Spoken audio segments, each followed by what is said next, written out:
for WWE NXT. And I've got to tell you, this looks to be a decent show. It looks to be an interesting show. We've got some decent looking matches tonight. And I'm very excited, genuinely very excited. I think the card looks all right tonight.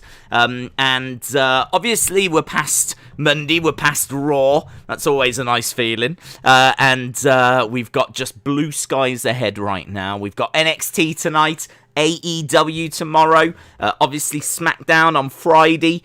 We've got a great looking UFC card on Saturday. We've got WrestleMania Backlash on Sunday. So plenty of great stuff on the way.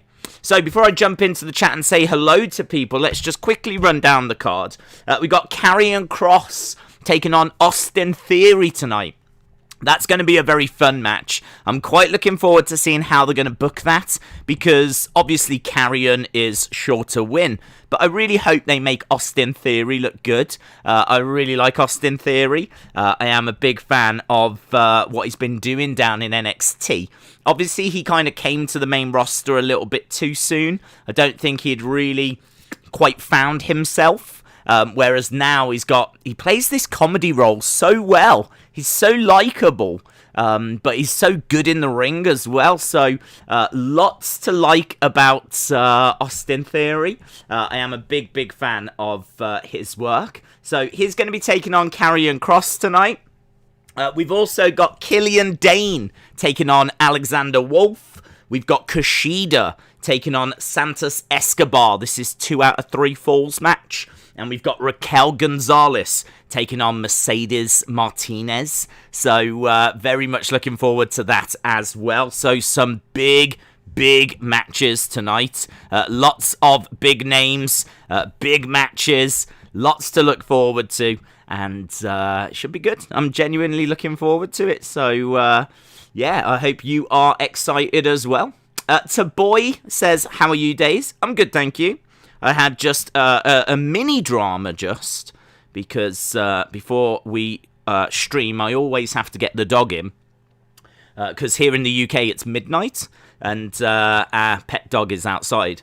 And so I always bring her in because there's no one to let her in basically when I'm streaming. So she has to come in, go to bed, whatnot. And she just made a horrible little noise, a little yelp out of nowhere. So there was a little drama for about 5 minutes whilst we tried to figure out if she was all right. And I think she is. She certainly seems to be okay. So I still don't know what caused it, but certainly a little bit of drama for a few moments. But honestly, other than that, it's been a pretty standard day.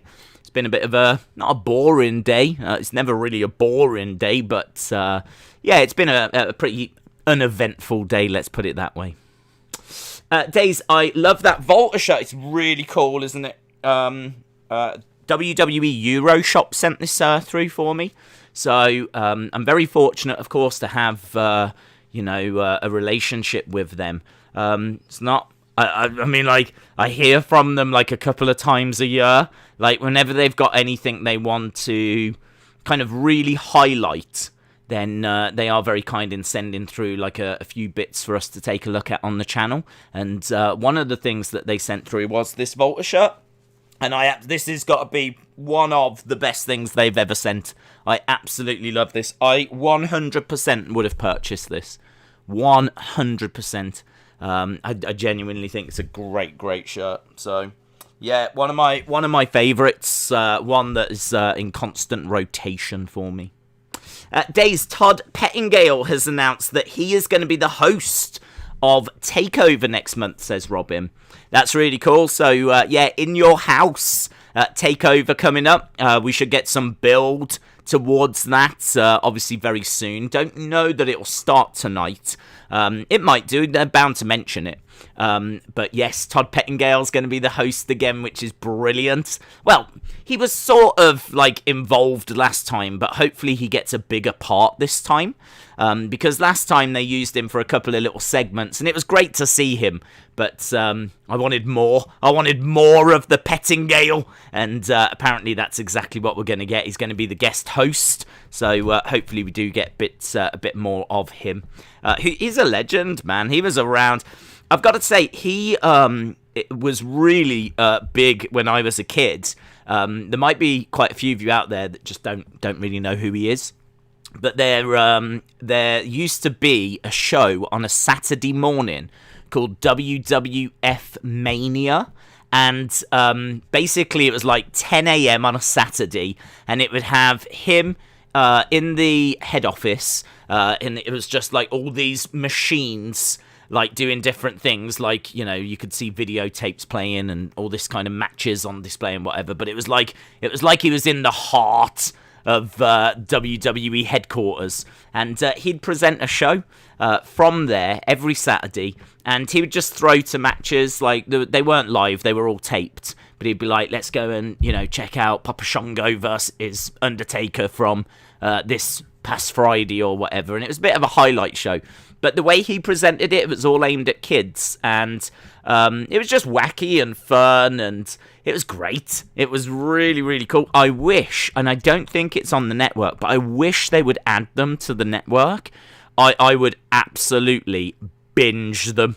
I would sit there quite happily just watching old WWF Manias. They did release a videotape of them. You can get a videotape, like the best of WWF Mania.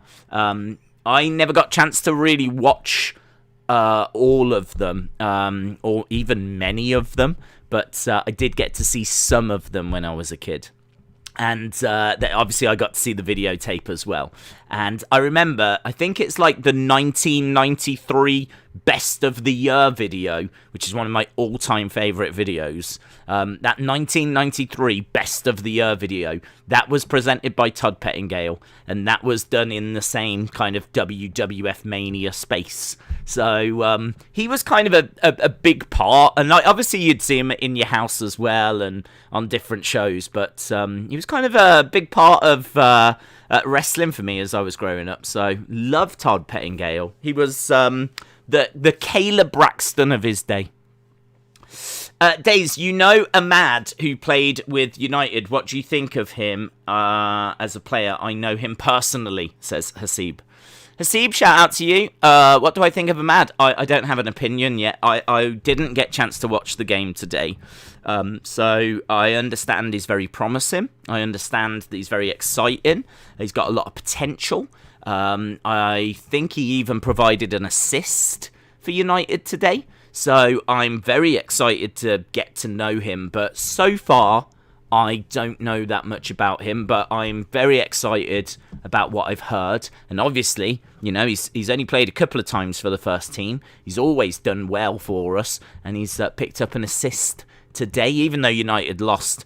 Didn't really matter too much for us. But yeah, that's great. If you know him, that's really, really cool. Really cool. I'm excited to get to know him a bit more myself. Although, obviously not on the same level as you. Isn't Mania the show of the infamous Matt Hardy phone call? Don't think so. Well, that's not ringing a bell. What is the infamous Matt Hardy phone call? Hang on, let's have a look. I'm just putting in Matt Hardy Mania to see what comes up. Hardy WWF Mania. I haven't got anything for him on Mania, so I don't think it was that show. But yeah, Jim Gore, let us know. I'd love to know a bit more about that. Days, real question. Who do you like better, Volta or Roman? That's a great question. I think Roman is... I think if I had to choose between watching a Roman match or a Volta match, I would probably watch the Volta match. Obviously, it depends. The stakes are higher with the Roman match, because obviously he is the head of the table. Do you know what I mean? Like, if it was Roman versus Big E and it's SummerSlam, or it's Volta versus A-Kid, like, I'm probably watching the Roman match. But if it's something that's, like, comparable, like it's Karrion Kross versus Volta NXT champ versus NXT UK champ, title for title. Or it's Drew versus Roman. Oh, that would be title for title. That would be tricky. But I think match-wise, I would enjoy the Volta match more. I think Volta delivers better matches. But it's hard, isn't it? Because Roman is such an important person right now. He really is the biggest thing in wrestling. So it's hard to not watch. It's hard. That's hard. It is hard. I feel that Volta is better in the ring. I think I'd enjoy his matches more. But Roman's character, his story, his position in wrestling, which is at the very top, I think might just give him the edge. I don't know. It's difficult. They are both my favourites for different reasons. Days, read all of me. Camera angle people. Camera angle me. Made the spot people. Made the spot me. Look bad people. Look bad me. Camera angle made spot look bad people. You want Jericho to fall on. Okay, that doesn't even make any... I can't even figure out that comment, Harley. That comment is over my head. Jim said, Matt called a show and confronted Lita about him cheating. Oh, right. No. Mania was on a Saturday morning and it was a kids thing, from the 90s. I don't even think it was around all that long, to be honest. Let me have a quick look. This was a conversation I wasn't expecting to have. WWF Mania. I can't remember. I do remember a show that you're talking about, which had call-ins, and that was kind of done with screens in the background. I do understand where you're coming from. I don't know if that was called Hardwire or something. But this Mania ran from 93 to 96. And that was it. 93 to 96. 9th of January 1993. Actually, around the same time as Raw. When Raw began, there was kind of a bit of a program overhaul. And so when Raw began, they started Mania as well. And I've watched quite a few of those early Raws. And there's a lot of adverts for Mania on those early Raws. And yeah, it's cool, man. Really cool. I'd love to... there probably is somewhere that shows old episodes. I'd be totally down for trying to hunt them out and watch a few of them. But that's cool, Jim. That's cool. I think... I can't remember the show you're referring to. But there was a show that had Vince Russo, who made an appearance on the show. Vince Russo appearance. WWF. He was in a little backstage thing, and I can't remember. We've gone well off on a tangent here. Well off on a tangent. I'm gonna have to. It might take me a bit too long to find the answer to this. Although someone in the chat might know. I remember Vince Russo dressing up as a persona, and he had a regular reoccurring character on a show in the 90s on WWF, and I've got a feeling that... Did the Matt Hardy thing happen on there? See, that it might not even have been that show. Oh, I tell you, we need to explore this a bit further. The show where Matt Hardy called in was called Bite This, says Jatam. Oh, you legend. It was called Bite This. When did that run from? I don't even think that was the show I was thinking about, Although... Saying that did run from 97 to 2006. That's interesting. That is very interesting. Bite This. Yeah, ran from 97 to 2006. I'm just looking at pictures of it now. It's not the show that I was thinking of.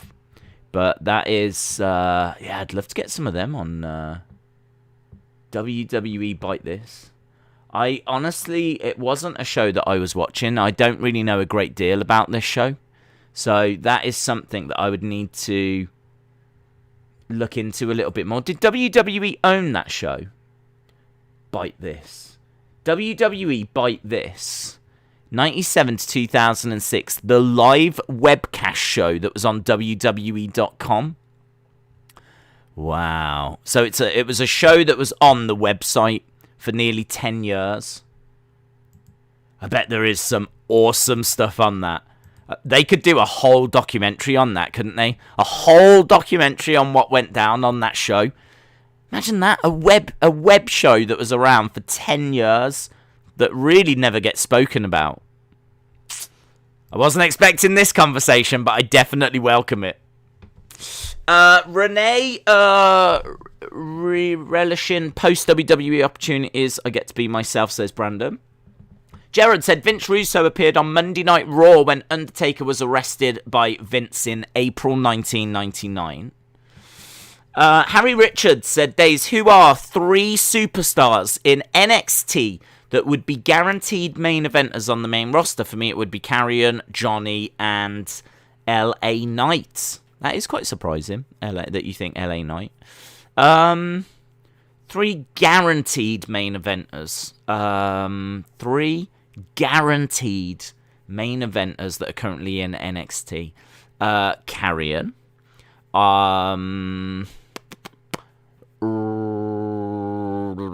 I want to say Raquel Gonzalez, because I think she's got great size and she seems to carry herself very well. I think she's really growing into, you know, if you think like we didn't know much about her when she started teaming with Dakota, she was quite quiet, and kind of feel like now she's really, you know, she's champion and she's really growing into herself. And, you know, I can see her having a feud with Dakota, and I think that's going to be a great feud. And so I kind of feel like Raquel Gonzalez isn't the worst shout. Johnny's a good shout, of course. I agree with that. Adam Cole, you know, it's hard not to go with him. Finn Balor might be cheating, but if he went back to the main roster... I was thinking about this. Could you imagine if Finn Balor went back to the main roster? That would be so good. I think Finn Balor has really, really found himself in NXT. I think before he was someone that people really liked, but they liked him because of the Demon King. And so it was like, when are we going to see the Demon King? Like, yeah, Finn Balor's cool, but where's the Demon King? Are we going to get the Demon King at the pay-per-view? And it was all about the body paint, the fate, and all of that. And I love the fact now that he's moved away from that, and that he's like so intense, and his promos are so good, and his matches are so good. He's just a great professional wrestler. Like, he doesn't need the body paint. I understand people love the Demon King, and there's a place for it, and he can always bring it out, you know, for a one-off at WrestleMania or something like this, but he doesn't need it. He never needed it, but he really doesn't need it now, because he's really managed to establish himself as this great superstar. And if he went back now, I'd be so into him versus Roman. Could you imagine, like, Roman's cleared out the division and he's like, there's no one left. I've beaten everyone. And then, like, Finn's music hits. And, yeah, that could be insane. So I would love to see Finn go back to the main roster at some point. Is Raquel Gonzalez from Paradise Island with the rest of the giant Amazon, says David Hall.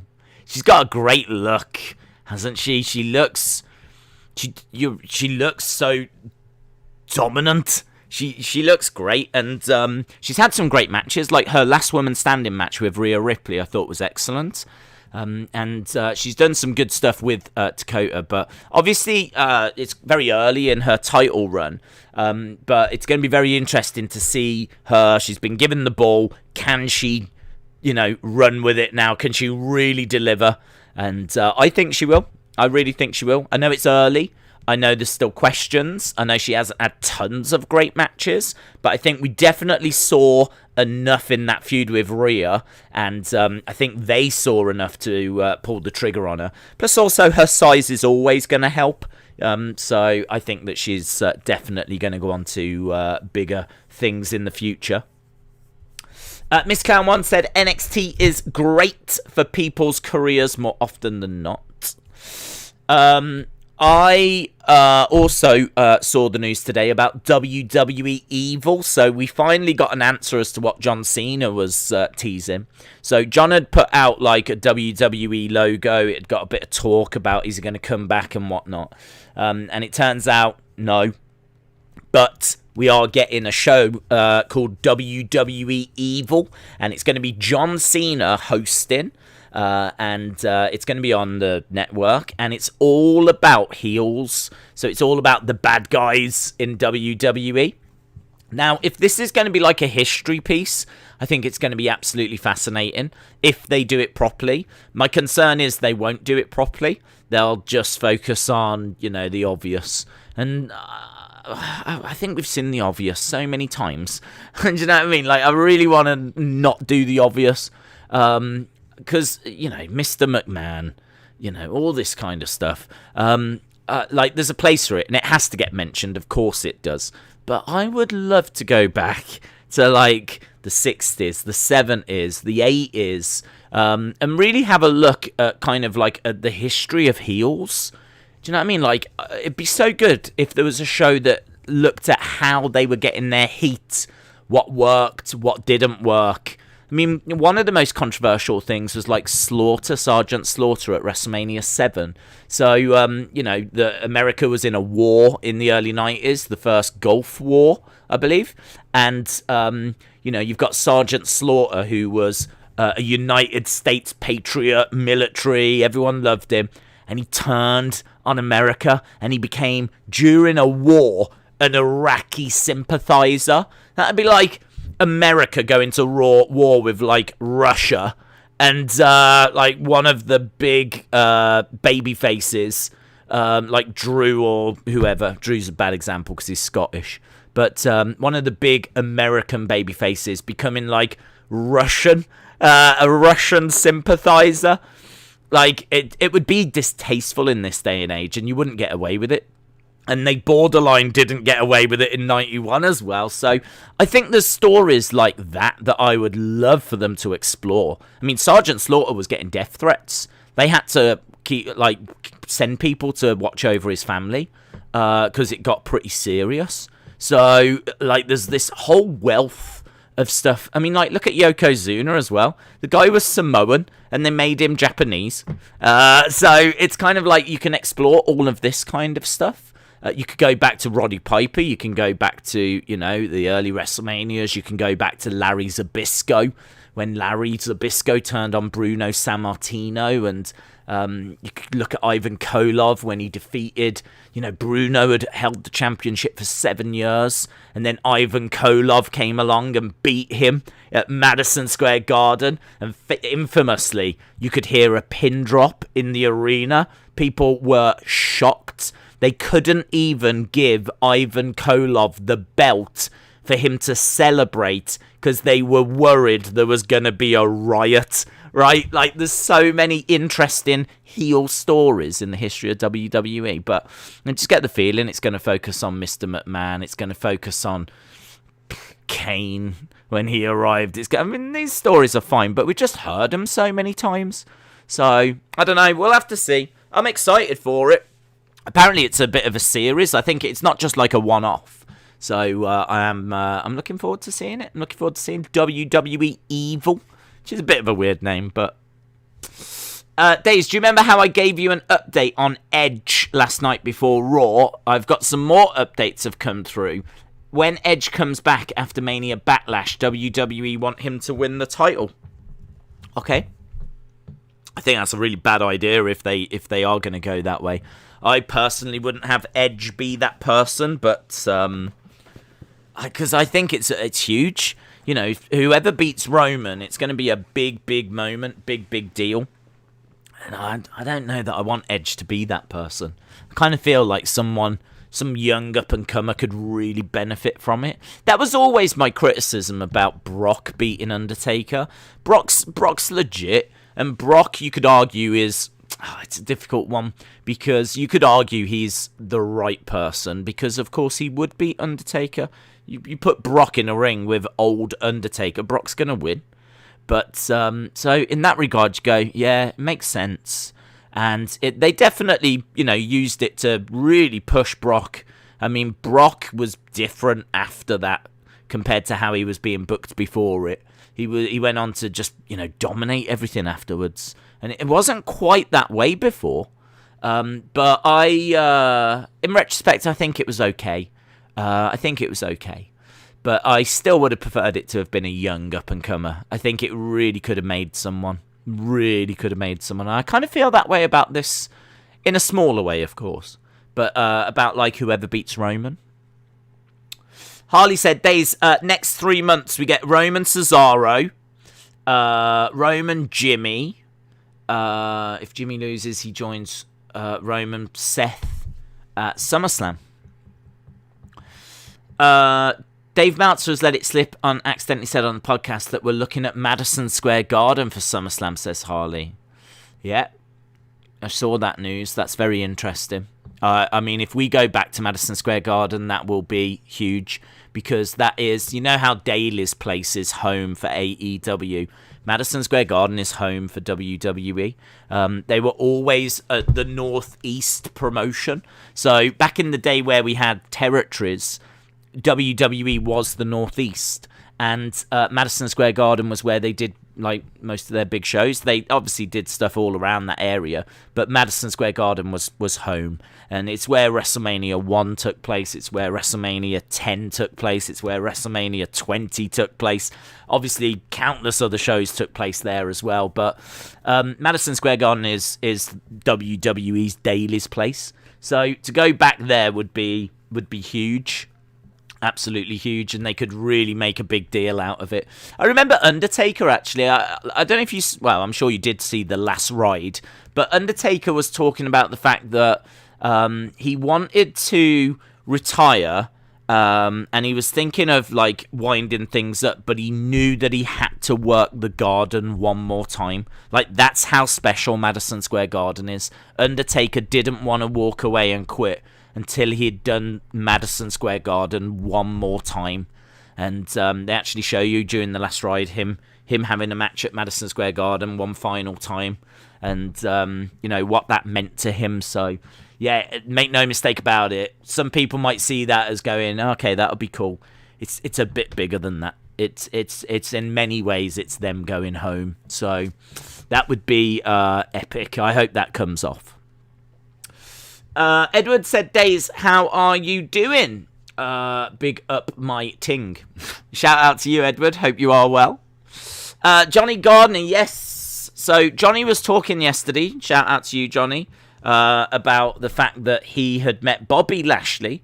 And I said, are you telling the truth? And he said he was telling the truth. And I was like, are you really telling the truth? And he said, yes. Do you remember I sent you a picture? And as soon as he said that, I did remember, but there's no way I was finding it. Right, it was going to be buried in my notifications somewhere. So he's kindly resent it through, and I said that I would show it on the stream. So here he is. He is a man of his work. Can I just say this is a great picture as well, by the way. It's a really great picture. So there we go. And actually, we were talking about Tap Out as well. We were talking about clothing, and just by absolute coincidence, Bobby Lashley is wearing a Tap Out shirt there. That is a Tap Out top that he's wearing. And we were talking about clothing yesterday. And obviously Johnny has got a Get These Hands shirt on as well. And there is Universal older I'd say better, actually. I preferred the red to the blue. I really prefer the red to the blue. But yeah, that is a great picture. So shout out to you, Johnny. I want to just stress, I never doubted you. I never doubted you. I never thought that you was telling fibs. It was everyone in the chat. So I'm as disappointed in them as you are, bud. I'm honestly, and I think they've learnt their lesson now. So we can all move on. We can all move on. But that's a great picture. Alexander said, "What are your early SummerSlam match card predictions? Mine are Seth, Roman, Bobby, Brock, Fiend, Drew, Riddle, Orton." I don't know, bud. I don't know. I mean, it's.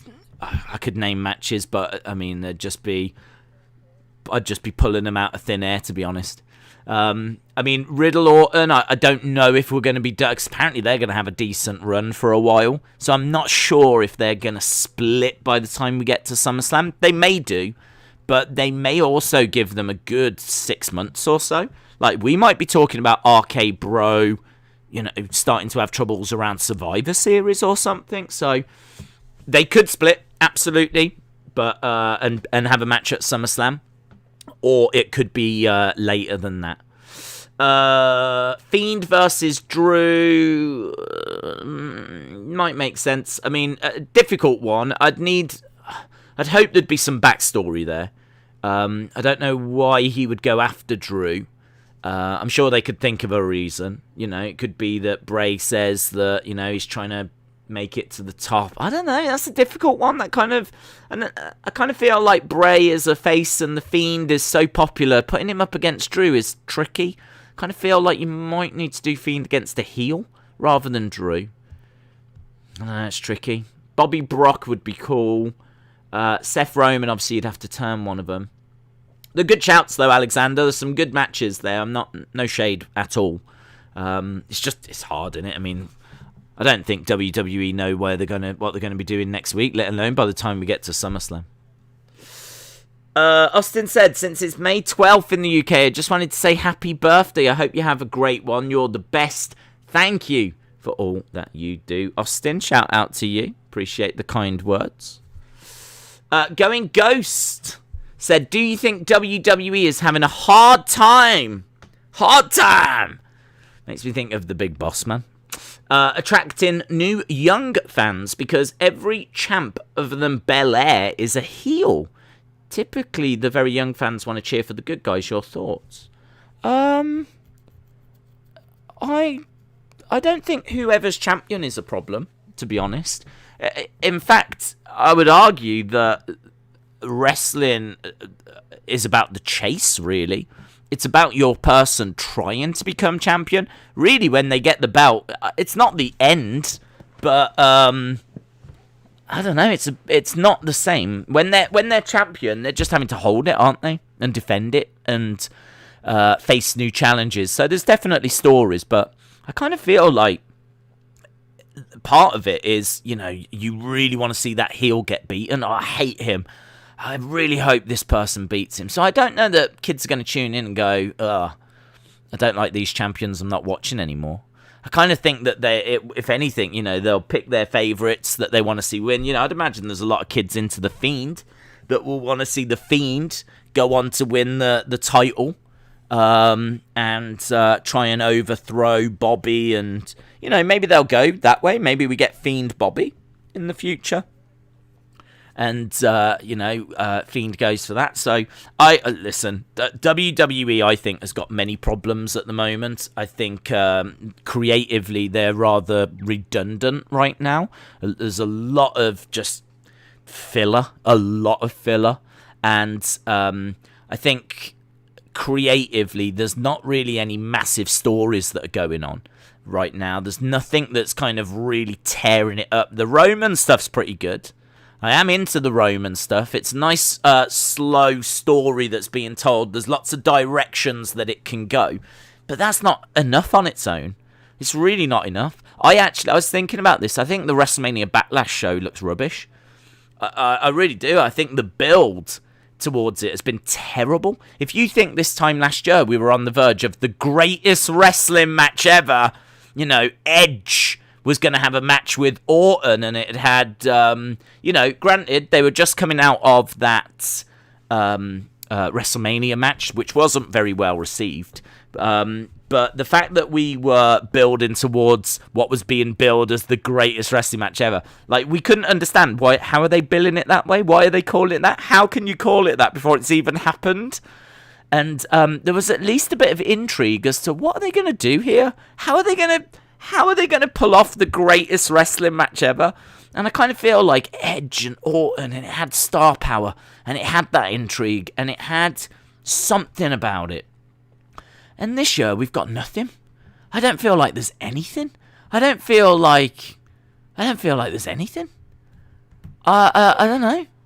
I mean, like, Roman Cesaro will be a good match, but I'm really not expecting Cesaro to win. So it'll be a good match, but I'm totally expecting Cesaro to just get screwed out of that. The triple threat match, I think the build has been horrible with Braun and Drew and Bobby. Granted, the title could change hands, but I gotta be honest, I don't really want it to. I just want Bobby to have a really good feud. Like, Bobby's finally got the belt. Can we just put him in a really good program and do something really creative? So I just want him to have a really good feud. And I kind of feel the same with the women's belt. Like, I don't need a triple threat. I just love a great one-on-one match. Rhea Ripley versus someone, anyone. But just make it a great one-on-one match. I don't know that the intrigue is there this year. I kind of feel like this is a bit of a step back compared to last year. So I do think that there's some big problems in WWE, and I don't know if the who's holding the belts is necessarily one of them. Maybe it is. Maybe people agree and think that it is a bit of an issue at the moment, but I do think a lot of the thrill is in the chase, and it could be setting up for a really fun summer if they get it right. And fun fact, they absolutely won't. So, Going Ghost, shout out to you. Austin316, shout out to you. Brony says, Days, Raw can't do anything creative. That show is dead. I don't know. I mean, I must admit, I didn't have sound yesterday, so I really struggled to know how to. I really struggled to know how to score it. From what I saw, the matches didn't really matter. I mean, I don't want this to be a downer on Raw, because we do enough of that during the actual Raw stream. So I don't want this to be a downer on Raw. But I ended up giving it a 5. And I must admit, I did have a look at a few quick reviews after. Because I was like, let's see what people thought of it. That obviously could hear the promos, watch the matches and everything. The first one I clicked on gave it a 3 out of 10. Right? And that was 411 Mania. And they are normally in line with where we are, to be honest. Sometimes they're a bit above us. Very rarely they're below us, but sometimes they have been a bit below us. But they're roughly where we are. I don't think we've ever given it a 4 and they've given it an 8, right? There's never been anything like that. It's always, we're in the same ballpark. And they gave it a 3. So I was like, oh, this is interesting. Maybe I've been a bit over generous with my 5, because I gave it a 5 because I was like, I haven't heard the promos. I can't really judge it. I was missing out on all the promos because the sound wasn't working yesterday. But it really felt like a redundant show. It really felt like a show that lacked a bit of creativity. And then there was another one, but I can't remember who that was. So I don't really want to mention it because I can't remember who it was. But what I can tell you is they were not favourable either. I think they gave it a 4. So of the few reviews that I saw, people were laying into it. But it was a go home. It's done. We move forward. That's why I'm excited about NXT tonight. And as we said, it looks like a decent show. Cerebral Assassin said, Days, do you think NXT's main event picture is lacking star power? No, I don't, because I don't think you need it. I think with NXT, if you're not worried about the ratings, right? So say ratings-wise, you're happy with 650, 700,000. Maybe that's fine for USA Network, and WWE are fine with it, and everyone's happy. Granted, it's not the level of AEW, but I would argue they probably don't have the budget of AEW. I'm sure they could get the budget of AEW, If Triple H takes Vince out for a nice meal and says, I need more budget, I'm sure he would get more budget. But they don't have the likes of Jericho, Miro, Matt Hardy, Sting, Arn Anderson, or just Cody, Omega, Young, but they don't have those big names on whatever contract they're on. Those contracts are not going to be tiny, are they? They're going to be sizable contracts.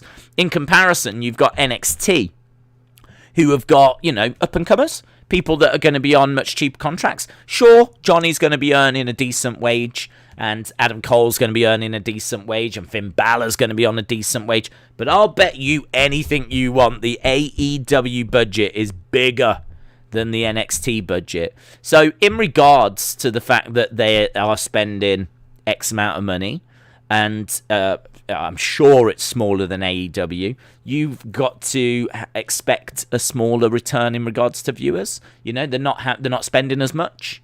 You know, I mean, look at AEW bringing in the likes of like Mike Tyson. Do you know what I mean? Like they are going out and they're bringing in names, going out and getting Shaq and bringing Shaq in, hiring Big Show to do commentary. Like they are definitely spending some money over on AEW. I'm sure it's all within their means. I'm sure Tony Khan is a very good businessman. He's got his head screwed on in that regard. But I don't think NXT has ever had the same budget. So I think they are just going with the talent they've got, and they've got talent. So does it lack star power? Depends what you want to do, really. Depends what you're trying to achieve. If you're trying to take down AEW, yes, it absolutely lacks star power. But if you're just trying to put on a good show, you don't need it. You really don't need it. Like I'm excited for Austin Theory and where Austin Theory can go. I'm excited for Raquel Gonzalez and where she can go. I'm excited for Zoe Stark and what she can deliver in the future. You look at those sort of talents. They're not going to be breaking the bank in regards to their contracts. But they could go on to be good stars for WWE in the future, like Rhea Ripley, like Bianca Belair. So depends what it's a hard question to answer because it depends what you want NXT to do. If you want it to be competitive, if you want it to be up there with Raw, SmackDown, if you want it to be beating AEW, yes, it lacks star power. But if you just want quality, then I think they've got quality. I think there is quality on NXT. Is Tony Khan making a return on his investment, says JP Fawn. Yeah, that's a very, very good question. I would be fascinated to see some of them numbers. I really would. Is he making a return? I don't know how much they get from TNT. I don't know how much of a budget AEW has been given. We were talking about this the other day, about, would they go out and just get Brock? And I was saying, I'm not sure if the money's there for Brock because, the way it all works is that, they've got a budget and can they inject some extra money at any time out of their own personal wealth? Sure. But, you're really going out there if you're going to do that. Like, you're putting more of your own money at risk and there's no guarantee that you're going to get, the returns that you're looking for. And, Brock is... I really don't think Brock would go anyway, but he is not going to be cheap. That is serious money. Serious money. You're probably talking 10 mil to get Brock, something around that ballpark. I'm sure I saw that was a kind of around the ballpark of what he was earning in WWE, and he would know that the Khans have got money, so he'd be looking. He wouldn't be giving them a discount, would he? He ain't going to be coming in for 5. If he was earning 10, he'd be looking for even more to come in and do a job over there. So I don't see it. I don't see AEW having that kind of money, to be honest. I think they've got a budget. I think they're spending that budget.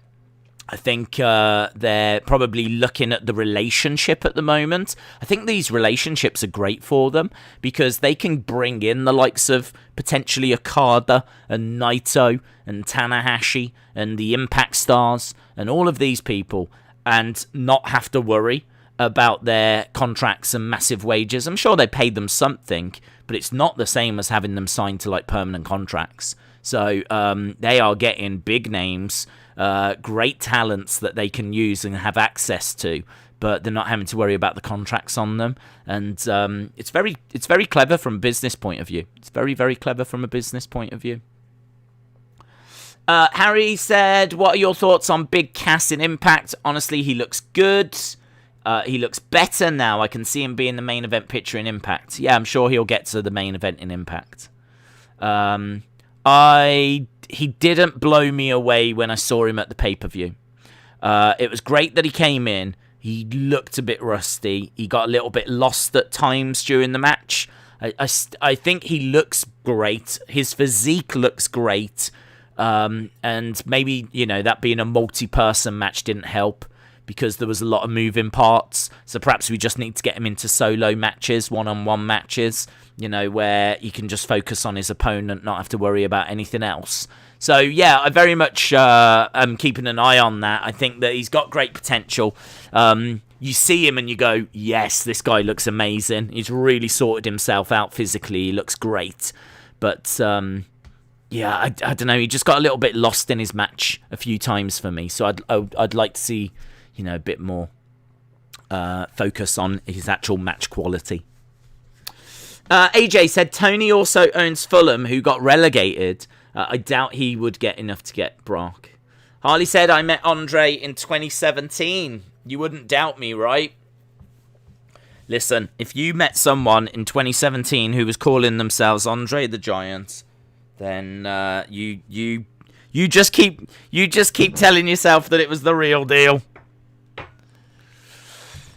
Days, are you going to stream AEW this Wednesday? I hope so. Maybe they might copyright you. No, we will do it. It'll probably just be called an exciting wrestling live stream again. But we will do it. I have no idea what the thumbnail's going to look like. That's a little bit of a concern. Last week, obviously, it was blood and guts, so I could do that. This week, it's just dynamite, so I don't know. Perhaps I'll just have a stick of dynamite as the thumbnail or something. I'm sure you'll work out the code. So, yeah, we will definitely be doing it tomorrow, but I'll have to give the thumbnail a bit of thought. We read that. Days, who do you think could fight Roman for the title after he fights Cesaro, says Dylan. Well, apparently there's rumours that it's going to be Edge, and I could definitely see that. We haven't seen Edge since WrestleMania, and I certainly don't think he's finished. I don't think that was it. He's gone away. I mean, he hasn't said goodbye, has he? And I should imagine when he is going to be going, it would be, goodbye, or there'd be a retirement or something. I expect him to come back fairly soon, and I think he will go one-on-one with Roman, just like we should have had at WrestleMania, and sounds like it's going to be an interesting match. I hope that Roman comes through it, because, as we said earlier, I hope whoever beats Roman goes on to get a real good push, but I don't know. We'll have to see. I could definitely see Edge being someone that does beat Roman. Jim says, should the next belt Omega goes after be the NWA or the Ring of Honor?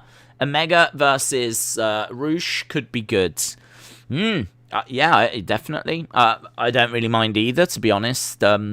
I think NWA would really benefit right now from having that help, because I think they are behind a paywall.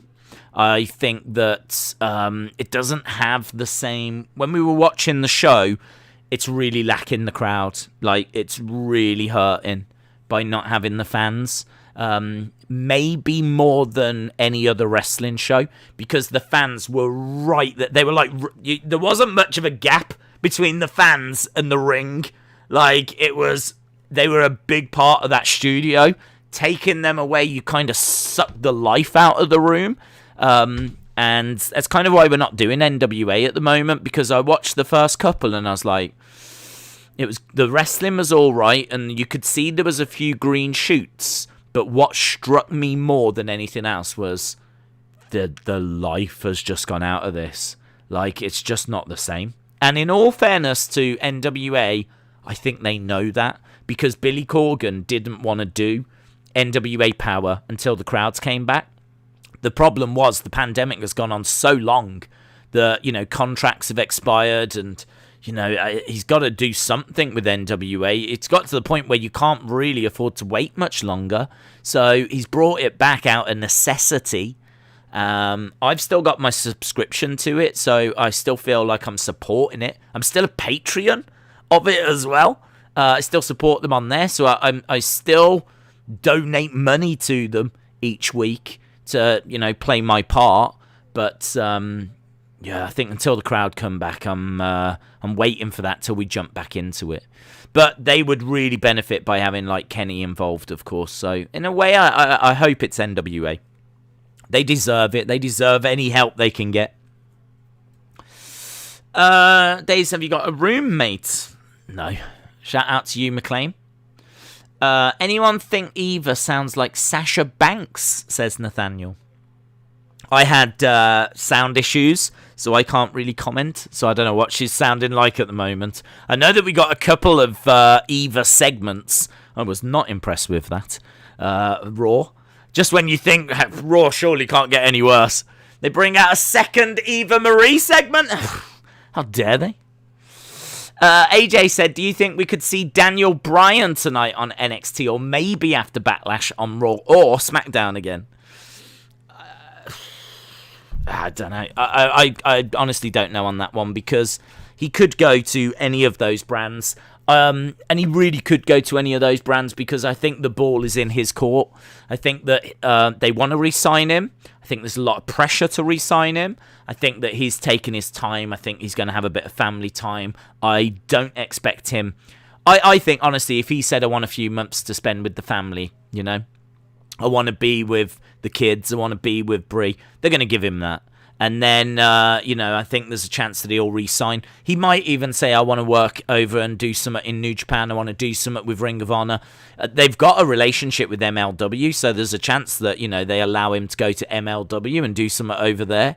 They don't want him to go to AEW, right? They absolutely won't want to see him go there, because he is someone that can move the needle. He is someone that can definitely bring in viewers for AEW. He is someone that can definitely make a difference. I don't think they were bothered about Rusev. I don't think they were bothered about, people that they let go. They let them go because if they do go to AEW, fine, It's going to be a little bump. It'll be something on social media, but after a week or two, it'll be done, right? I think Daniel is a bit of a game changer, so they are desperate to keep him.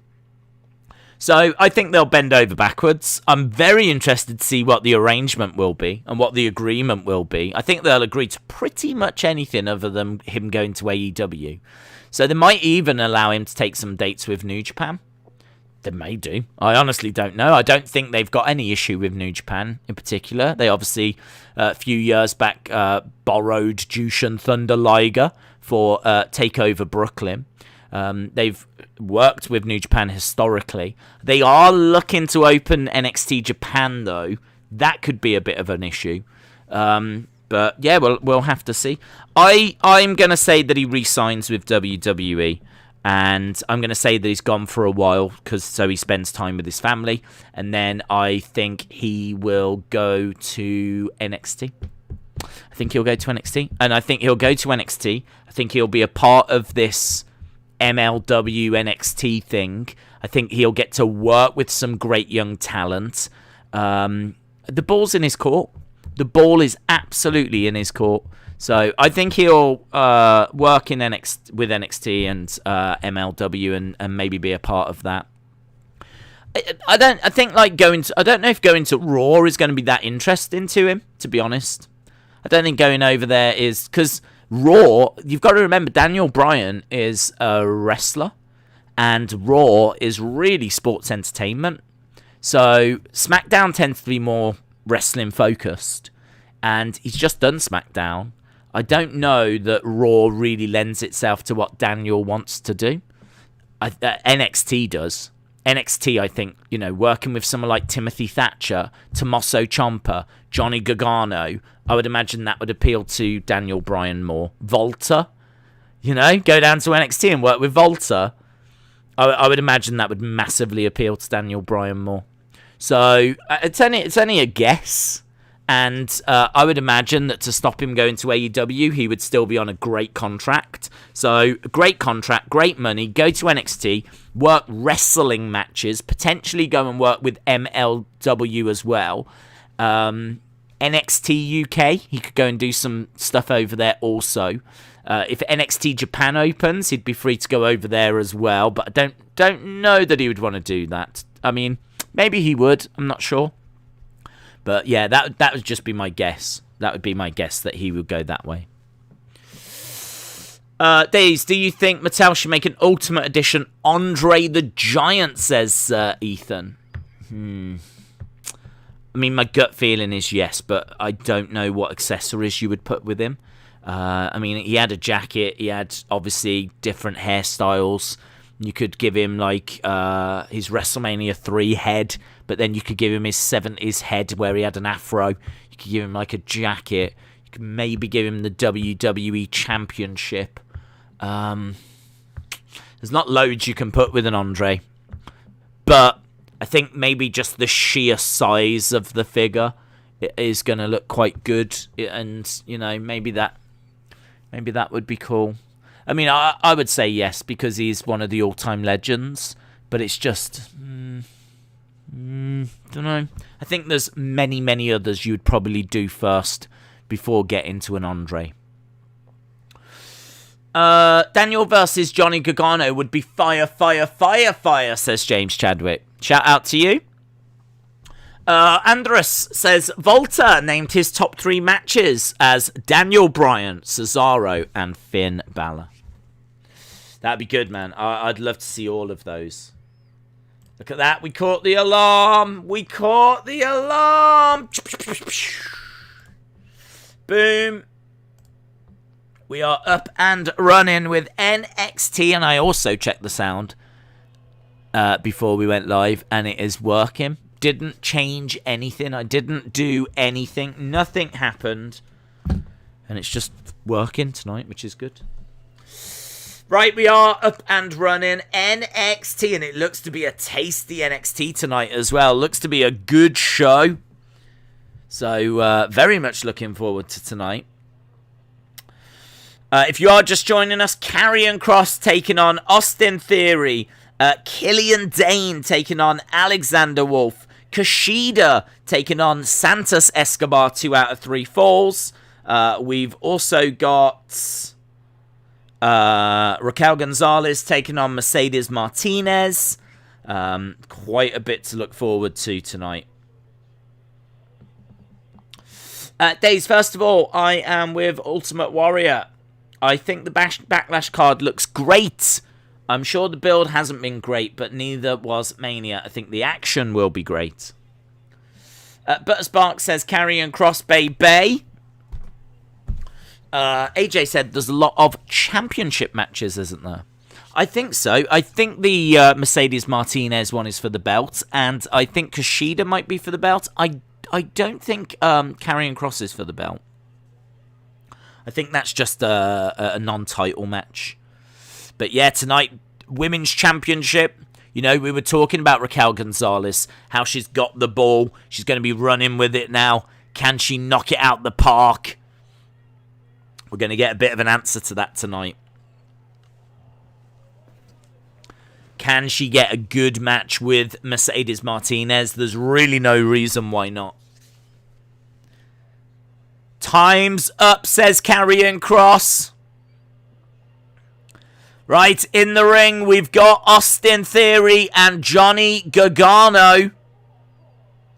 No Candice, no Indy Hartwell. So, Austin Theory in the ring. Looks like we're going to be starting with Austin Theory and Karrion. This is quite a way to start the show. Here we go. Fall and pray, everyone. Fall and pray. Are the tag titles on the line tonight? I don't think they are. I don't think so. Right. Karrion Kross versus... Oh.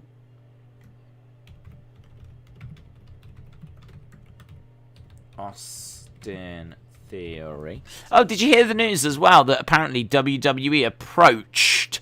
There's a woman, American Olympian, who won gold. I didn't know this. She won gold at the Olympics for the US in 2016. And apparently WWE approached her and wanted to know if she'd be interested in coming to the Performance Center. And she said that she wanted to do one more Olympics. So she's going to do the Olympics this summer, if they still go ahead. I don't know where we are in regards to all of that.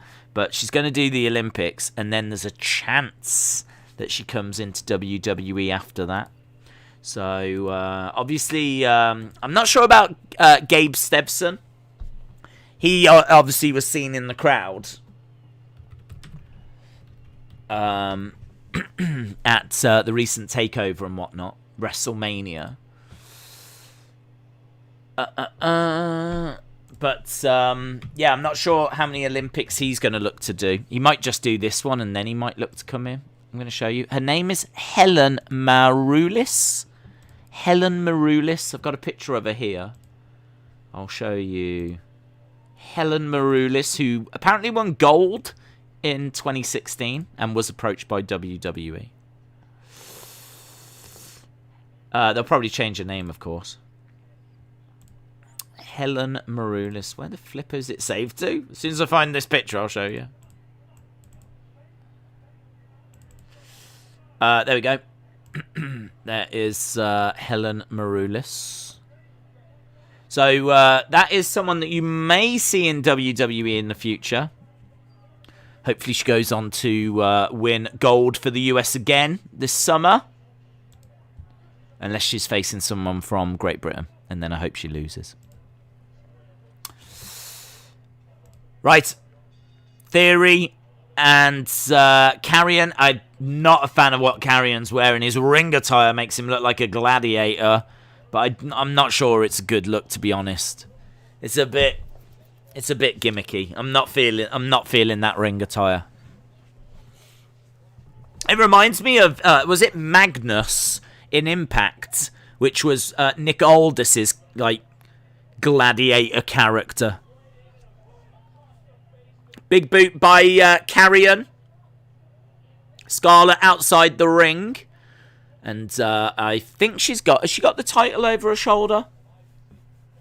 We've got Scarlett the one side. We've got Johnny Gargano the other. Do you remember when Austin Theory was with Murphy and Seth Rollins for a few weeks? Yeah. Yeah, he definitely showed a lot of promise, but there was a lot of allegations, which to be honest, thinking about it, I don't even know if all of that got cleared up. I don't see a backlash against Austin Theory like we do against Velveteen Dream and whatnot. So I don't know where we got with all of that stuff. The problem is that if that hasn't been sorted, that might resurface. But there were allegations made against Austin Theory.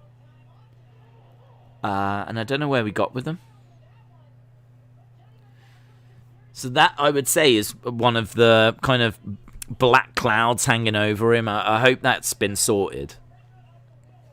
And talking of that, Velveteen Dream was backstage at Raw, and I really don't think this means he's about to debut. If anything, I think he might have been there to have a meeting with someone. That's what I read into it. I think he was there for a meeting. I don't know that he was there to debut. The backlash is too loud. Every time he appears, you've got cancel Velveteen Dream, fire Velveteen Dream, trending, and they can't ignore that. They can't. As much as they're going to try, it's not going away. Karrion is telling Austin to get to the ropes. He almost gets there, then stomps on Austin Theory's hand, and he stares at Johnny. I wish at that point Johnny was losing his mind. Do you know what I mean? I wish at that point Johnny was worried. Instead, Johnny kind of stared back. I wish Johnny had shown a bit of concern for Austin there. Karrion Kross backing over, charging into Austin. Austin gets his knee up. Clothesline picked up. Nice suplex. And Scarlett enjoyed that. Can't wait to see Scarlett wrestle. She's amazing, says James Chadwick. I don't like the attire hiding Kross's back and front. That is my only complaint, says Austin316. Do you think they will eventually find something for Dream, or will they let him go? I think he's got to be cleared. Otherwise, he needs to go. I think, but it's really simple. If he's innocent, there needs to be an investigation. He needs to be found innocent. That needs to be communicated. If he's innocent, you've still got to change his gimmicks. It's all a bit uncomfortable, but it's got to be sorted. We've got to move on. There's got to be closure to this thing. You can't ignore it, and that's what they've tried to do that several times. They've tried to just ignore it and move on. Karrion scoops up Austin Theory, but Austin drives Karrion into the ring post. He grabs Karrion, hurls him into the ring. Austin Theory jumps in. Nice kick. Austin Theory in control right now. Big strikes raining down by Theory. Stomps on Karrion. Stomps on the chest. Forearm strikes raining down. Alex said, even if a proper investigation was done, people would still say it wasn't done. Pretty sure one of the accusations was found to be fake. Yeah, I mean, the thing is, though, if WWE come out and say that it was done, they've already done this. They came out and said that there was an investigation, nothing was found. The problem was, there was still one person on Twitter saying, no one spoke to me. And this person had been very vocal all throughout. So that was a problem. It's hard to know how exactly you move on from it. They've already come out and said that the investigation had been done. The problem was it didn't look like it was a very thorough one. And you're absolutely right. If they come out and say that the investigation has been done again, there could always be someone else claiming something else, you know? So you're not wrong. We might never get closure on this.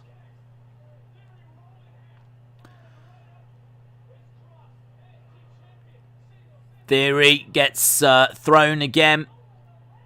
He's getting chucked around by Karrion.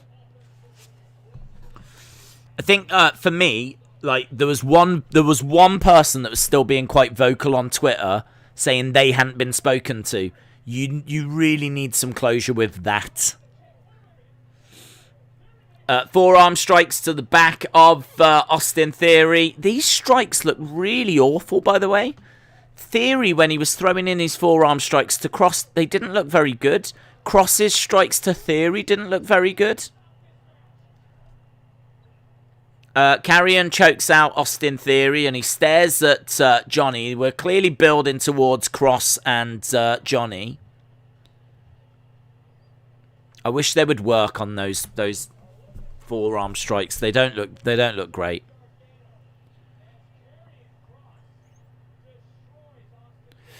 This match was alright. There wasn't really much to it. I mean, it's gone 10 minutes. In fairness, it doesn't outstay its welcome, but I suppose in a way you could say it's fine for TV, but I was hoping for more out of it, to be honest. I don't think it's the focus, though. The focus is we're clearly building towards Kross and Gargano. And tonight, I think the focus is on the Women's Championship match. I should imagine that's going to be our main event, and I should imagine that will get time. So, yeah, you know, it's done a job. It's done a job. That's nice. Kross staring at Gargano and Theory, and he turns around and Finn Balor is in the ring. That's nice. I like that. I really like that. And I don't wait in lines. I want my rematch. I want it just as bad as you.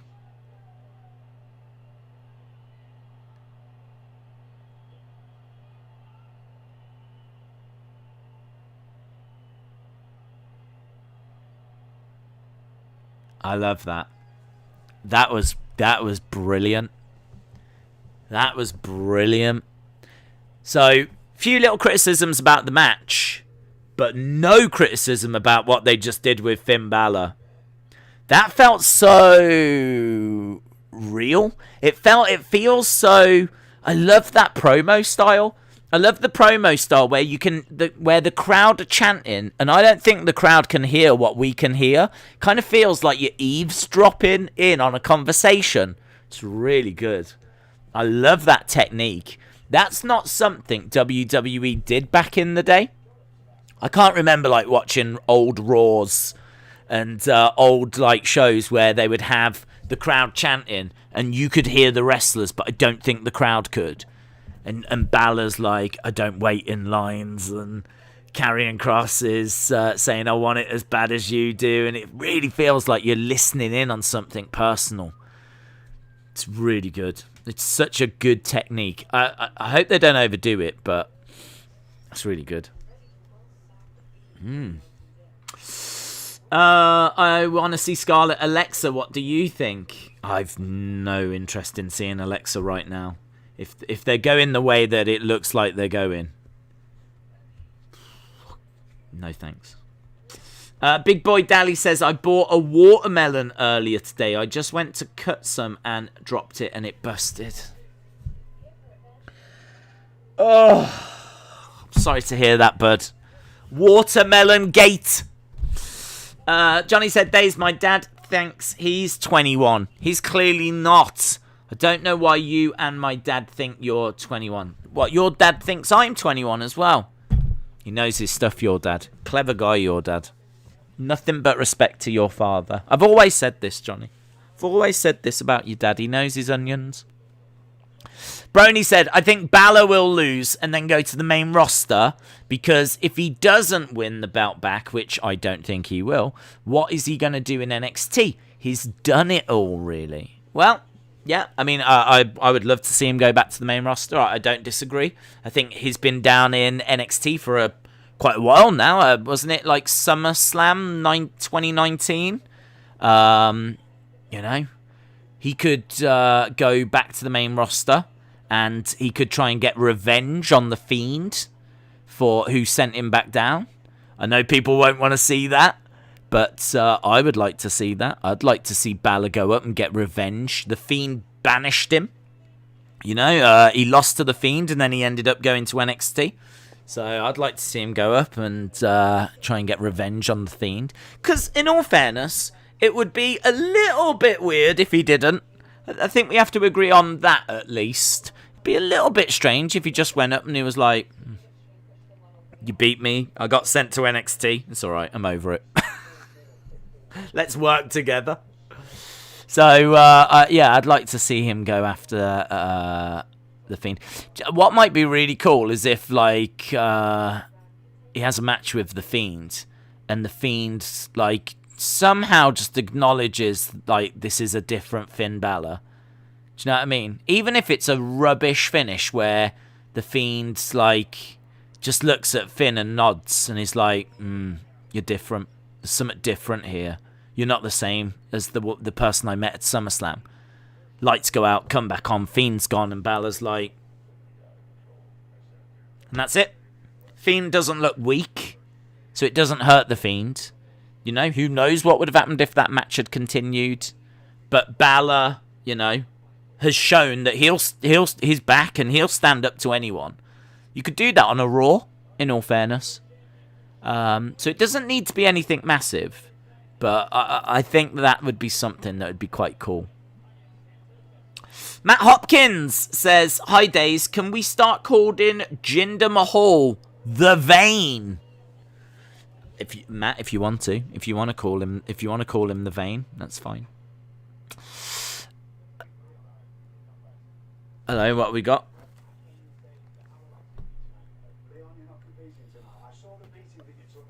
William Regal says to Leon, you can't compete tonight.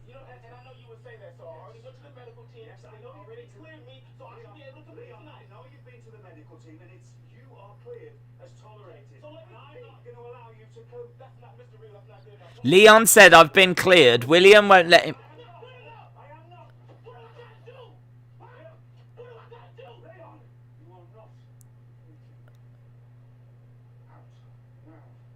Oh, it's good, isn't it?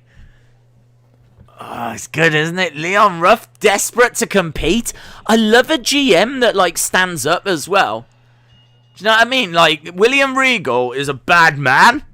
William Regal is a legend. And even though he's getting on a little bit in age, the fact that he's standing up to a current star there going, no. You know, he's an authority figure. Leon respects him. He wants to compete. He's fresh. Oh, it's good. That was good. Oh, some of this stuff on NXT is so good. That was good, man. MSK versus... I didn't see who was in the ring. Oh, it was Breezango, wasn't it? Breezango. I love Regal. I really love Regal. Regal's a goat. Why Regal isn't in the Hall of Fame right now, I've got no idea. No idea whatsoever. He absolutely deserves it. William Regal is so good at being a GM, says Brony. David said MSK have been amazing. LSW said Finn would still get messed up on Raw or SmackDown. It doesn't matter that he's got this new character. Vince will still find a way to mess him up. Wow, that is a concern, yes.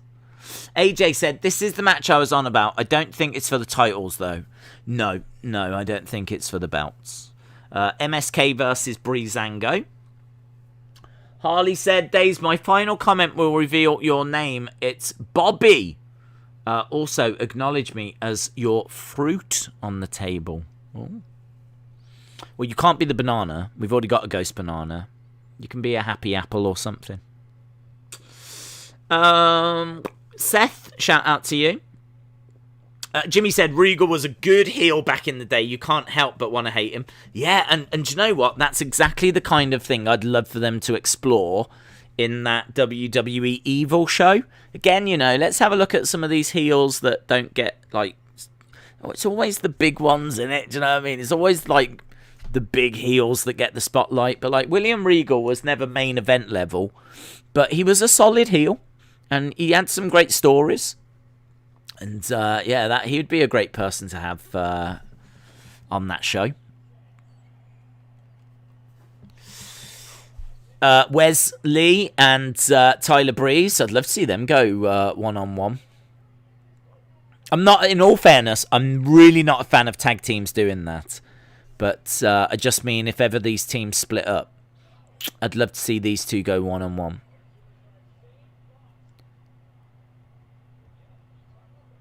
But not whilst they're in teams.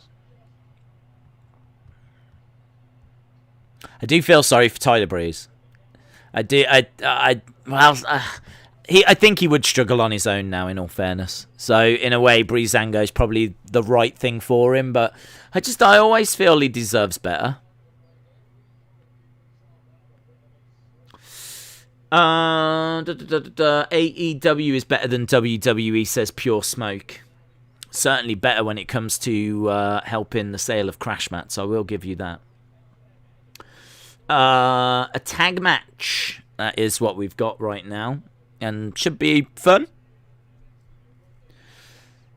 Fandango with an arm drag on... I forget his name. Someone Carter, is it?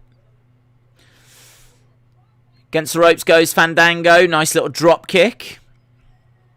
Swivel of the hips.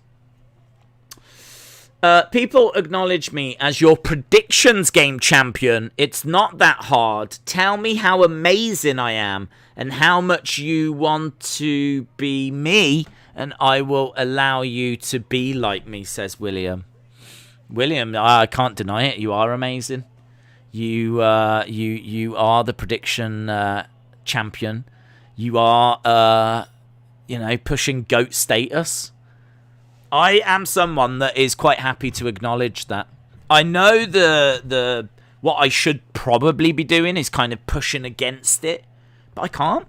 I mean, people have to prove you wrong, and people haven't done that. You are the GOAT right now, so I'm right with you. That was a weird dance. There's been a few little weird little gyrations coming from MSK tonight, but we've gone to commercial break. They can think about what they're doing. Hopefully reset. Undeniable Heel says, long time no talk. It's been a year or two. I got deployed overseas. I'm in the military.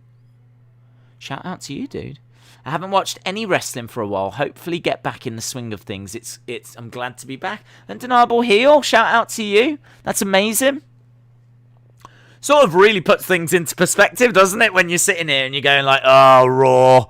Such a chore to sit through. And there's not really any massive stories going on in wrestling right now, or WWE. You got the Roman stuff, as we said. But now's actually a really good time to get into it because we've just got past WrestleMania and it kind of feels like we're on the verge of some big stories. So I really would say that if this was like, if you was to chart out WWE, yeah, I kind of feel like we're in a lull at the moment. I kind of feel like we've built towards WrestleMania, we've come out of WrestleMania, and we're just waiting now for the summer stories. So the stories that are going to carry us over the summer, build towards SummerSlam. I mean, some of those might have started, you know, in regards to like, okay, Bro might split up. So we might get Riddle versus Orton. I genuinely don't know when they're going to pull the trigger on that. But so they may have started on that and we just don't quite, you know it yet. But by and large, there's not anything massive that's going on right now. So now is quite a good time to get into it as it kind of feels like we're going to start really building towards our kind of summer stories. So yeah, welcome back. Shout out to you. NXT has just become unglued, says Rated R Wrestling. Days, who would win, Volta or Regal? I think it'd be Volta. I think Volta would win. William Regal did have success, but he was always someone that was like an antagonist. It was always someone that would wind people up and then not really get the better of the feuds. But he was someone that, you know, was a great heel, could give you great matches, great segments. He was always so entertaining, but they never really pulled the trigger on him all that much. He had a bit of mid-card success, but yeah, I kind of feel that if he was to go in there with someone like Volta, I can't see someone like Regal beating him. But I think they would have made I think it would have made an incredible match. Like, that is dream match status. Volta versus Regal, dream match, because the build, you know, the things that Regal would have done to have wound Volta up, and, you know, the way that he would have antagonized, it would have been awesome. It would have been brilliant. And I think the match would have been great. So, J14 says William is definitely the members' prediction king. There we go. Who are the current champions on Raw? At the moment, we've got Bobby Lashley as WWE champion in his first ever reign. So people are quite happy for him for that. But he is a heel. So he will surely lose it to a babyface relatively soon, maybe SummerSlam. So yeah, you've got Bobby, you've got Rhea Ripley as the women's champ. So she's only just come up around WrestleMania time. So yeah, she's very new to Raw. So I don't expect her to lose it for a while. And then tag titles, you've got AJ and Amos. Amos is a like 7 foot tall guy, very green, didn't have much time in NXT, and so that's why they've put him with AJ, so that AJ can kind of really show him the ropes. So, yeah, you know, yeah, it's all right. Slingshot Wesley gets slingshotted into Fandango, goes over to the corner, tags in his partner. I'm eating tacos right now. What did you have for dinner? I haven't had dinner. Haven't had dinner yet. I will have... I keep having the same thing. It's really bad. I'm in a bit of a bad habit with it. But I keep having these microwavable like pasta meals. It's pasta. And it's like nice bolognese sauce. Like, they're really nice. You microwave them for like 10 minutes and they're nice, they're good, and they're quite big. I think they're meant for like a family. This is a family right here, let me tell you. Woo! So I keep having them. I really like them, but I probably should bring some variety to my diet. But it's just so difficult in the middle of the night to be bothered to do anything, do you know what I mean? I'm not cooking. Mainly because I can't cook. But it's one of the... I reckon I could cook. Do you know what I mean? If I had the ingredients and I followed a recipe, I'm pretty sure I could do it. I just can't be bothered. It's really bad. So I just instead shove that in the microwave. That'll do. Did you catch the spot the ref did in the match? I don't think so, no. I don't think so. Maria said, are you going to see UFC 262? Yes. Tony Ferguson, can you say Chandler wins? Scream Chandler wins. Well, I might be screaming it on Saturday. If he does win. I don't know that he is going to win. We've spoke about that match before. It's very close. Very close. I'm really not sure which way that goes between him and Oliveira.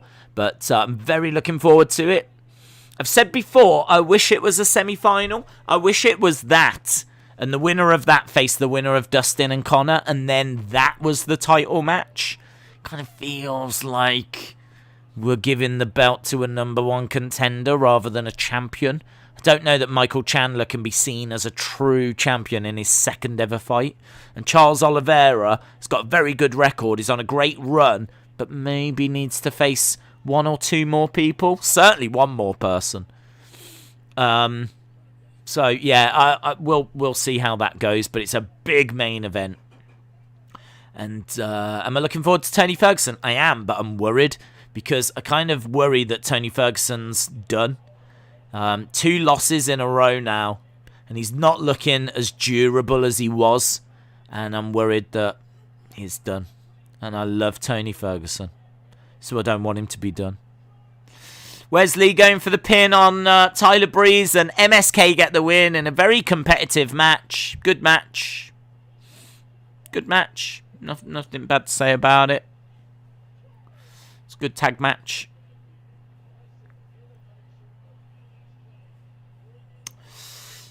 Big weekend. UFC 262 and WrestleMania Backlash. Absolutely. Looking forward to it.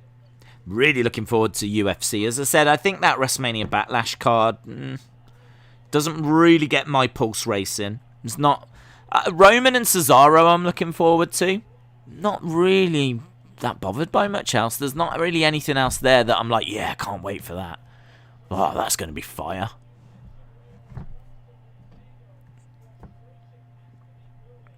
So MSK have got the belts. Is there going to be a show of respect? Breezango shake their hands. I was just looking to see if there's going to be like a heel turn or anything, but no, they're stepping through the ropes. Legado, we're not hard to find. So MSK are victorious. Breezango are walking away.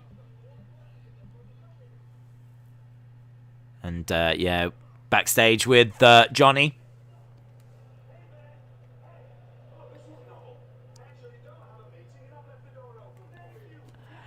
Johnny walks into Williams' office, William Regal's office. William Regal just gets shouted at all the time, doesn't he?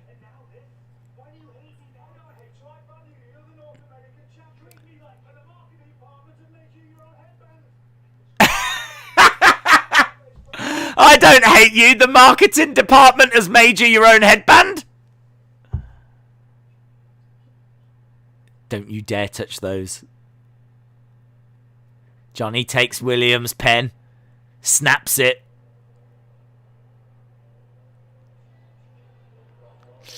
We got the Bruiserweight.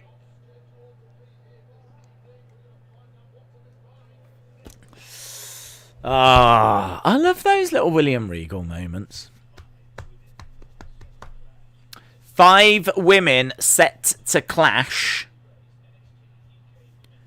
for a number one contenders thing, is it?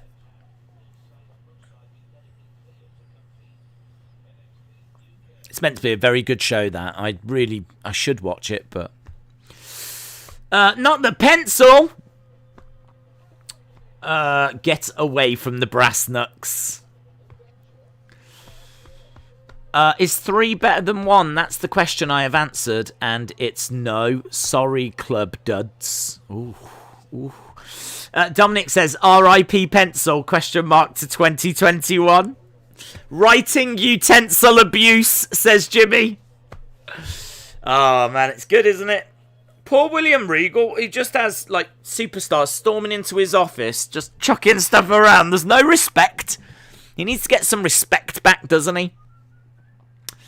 Alex said, I looked at some of the moments of the past few years, Lesnar and Undertaker's brawl from 2015, NXT invading SmackDown, and Swagger winning Money in the Bank. What are your thoughts on these? I love the Taker brawl. Yeah. I mean, Swagger winning Money in the Bank didn't bother me too much. I was never really a Swagger fan. I never really saw it. Apparently, he works very hard. And I can't remember if it was JR or someone was I think it was JR, really singing his praises. Saying the guy just puts in so much work, but I don't know. They just couldn't present. I just couldn't get on with him. They just never presented him in a way. I mean, like, the whole We the People thing just didn't get me. Just didn't do it for me. So Swagger wasn't really feeling. But I love the brawl, Undertaker and Brock brawl. That was good. I mean, I really wanted Undertaker to get revenge for the end of the streak, so I was quite into that story. It left me very unsatisfied, though, because he didn't. I mean, he low-blowed him and got a win, but he cheated to do it, and it's like, it's not really... I don't really want to see the Undertaker having to cheat to win. Do you know what I mean? It's the Undertaker. So I found that feud underwhelming, but the brawl was good. And NXT invading SmackDown was awesome. It was just great. Just really enjoyed that. Can you rate pot noodles? Not really. I don't know the flavours. I never have them. I can tell you that whenever I have had a pot noodle, I always have chicken and mushroom. But I to be honest, I don't even know if I've had any other flavours ever. So I couldn't really rate them. I would love to see Finn versus Volta feud still. Yes, that was meant to happen, wasn't it, Dom? That was something we were meant to get that we never got. We were meant to be getting it at one of the takeovers, weren't we? So yeah, I completely agree. We were robbed of that. I hated the ending of Undertaker and Brock's SummerSlam match, says Austin. Mushrooms. Yeah, I must admit, I'm not crazy on mushrooms. If they're on like a full English breakfast, because you know an English breakfast is like baked beans, hash browns, bacon, sausages, fried eggs, mushrooms, fried tomatoes, maybe black pudding. Like, that is an English breakfast. Like, on a Sunday, you know, if you've had a few beers the night before, big English breakfast. I'd have them with that. And I'd have them on pizzas, but I don't really go out my way for mushrooms. I kind of agree. Beth Phoenix getting very excited for Raquel Gonzalez and Mercedes Martinez. And there is In Your House.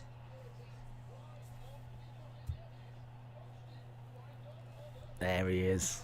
The ledge. The ledge. Todd Pettingale. Yes. One of the best of all time. There's a sign behind the commentators that says Ever Rise Live.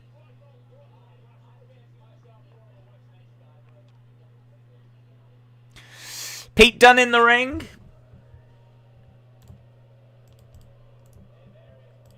Pete Dunne is going to do a promo.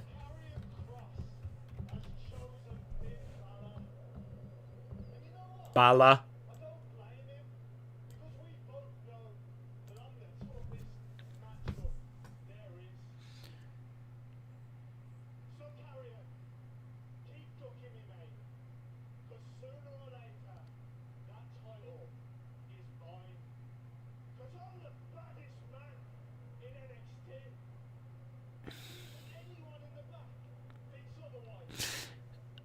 I like his attire. I feel like we're going a little bit back to what made Pete Dunne, because I think we did stray from that a little.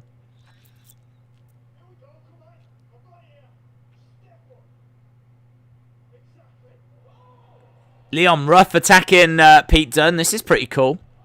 Leon Ruff attacking Pete Dunne. I'd be down for seeing these two in a feud. Nice drop kick by Leon.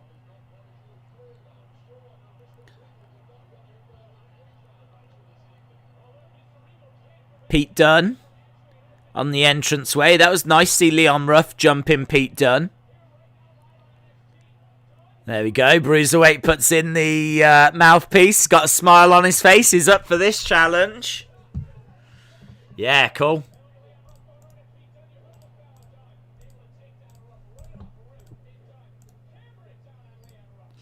Pete Dunne with a smile on his face.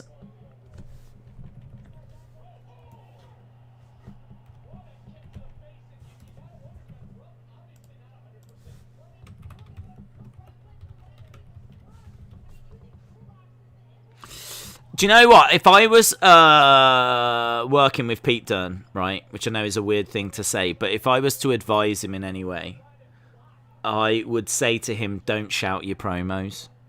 Don't shout your promos because it doesn't work. I think what he might need to do is go the other way, and I think he might need to talk his promos. I think rather than like getting animated and wound up and I'm coming for that belt, mate. And rather than going that way, I'd probably say to him, go the talk. Be quite menacing and methodical and talk and make it a bit more like what Karrion Kross does. Karrion Kross doesn't rant and rave. Pete Dunne, the bruiserweight, doesn't have to rant and rave. I don't know why he's doing that. It doesn't work. I would say to him, change your promo style and talk instead. You can get animated like that, but only do it if like someone's attacked your family or something like this, and it's like, you know, you can start getting a bit worked up, show a bit of emotion. But I wouldn't do that in his normal promos. I've always been critical of his promos. I still am. I don't think they're very good. But I love Pete Dunne. I think he's such a great wrestler. He's kicking out at Leon Ruff. Robin said, I think they tried that with him. It came off as a bit boring. What, him talking his promos? I can't remember him doing that. But then there was, when he was with Pat McCarthy, I wasn't watching. So I don't know if he was getting some time then. Listen to what I'm saying, mate. I'm coming for you. I think it could be. I think it could work. Nice Inzaguri in the back of the head by Leon Ruff. Missile drop kick. Pete Dunne goes down. Anna said he does need a bit more of a Jake the Snake type promo. Quiet and menacing and broody. It would work better than him shouting all the time. If they have tried it, I would be interested to go back and have a look at them and see, you know, how they worked. Because who knows, maybe it wouldn't work. I don't know, but I would definitely get him to try it. Definitely. Nice. Oh, look at that. That's pretty brutal. That's nice. That's a great move. He's got like a triangle applied to the head and arm, and it allows him to then just drive elbows in, and they look nasty.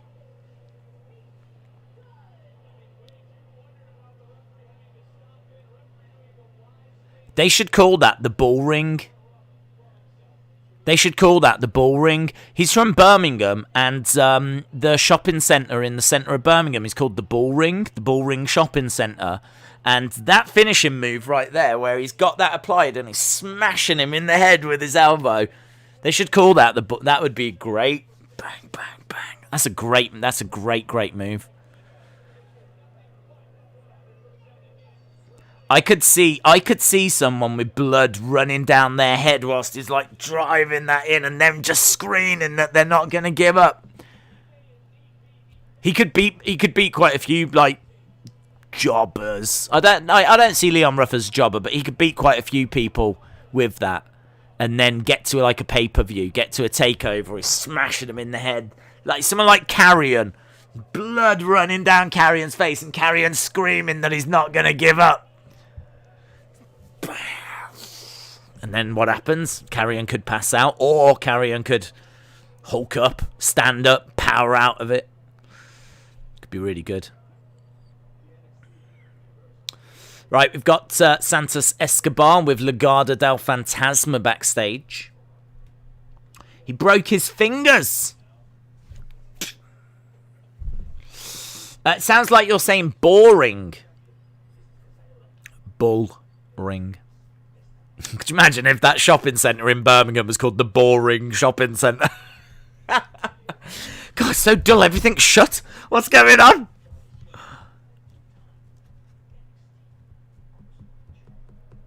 It's nice, actually. I'm going to show you a picture. It's the kind of thing I do, innit? I'm going to show you a picture.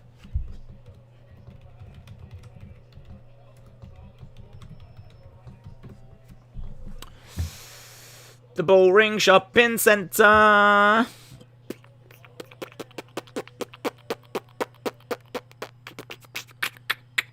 want a nice picture of it.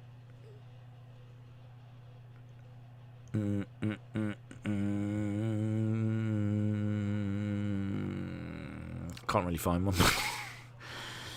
I can show you Selfridges, which is like one of our department stores. I'll show you Selfridges. It's wild, man. If you've never seen Selfridges in Birmingham, it is wild. This is Birmingham, where Pete Dunne's from, in the UK.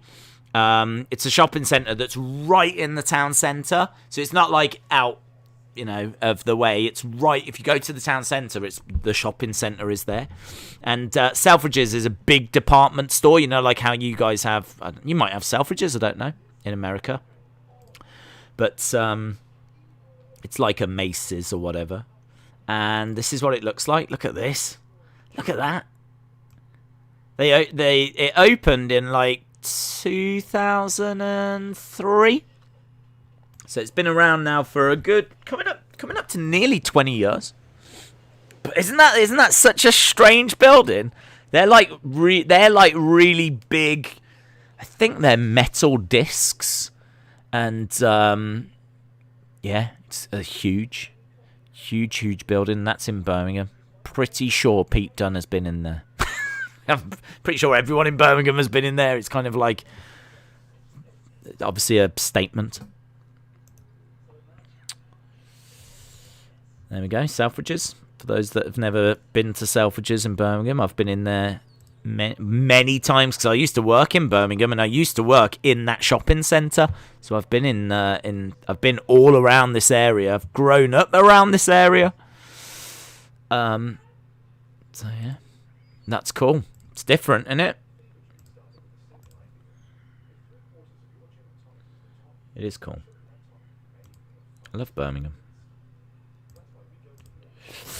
It looks like a weirdly shaped mattress. Oh, yeah, there's people...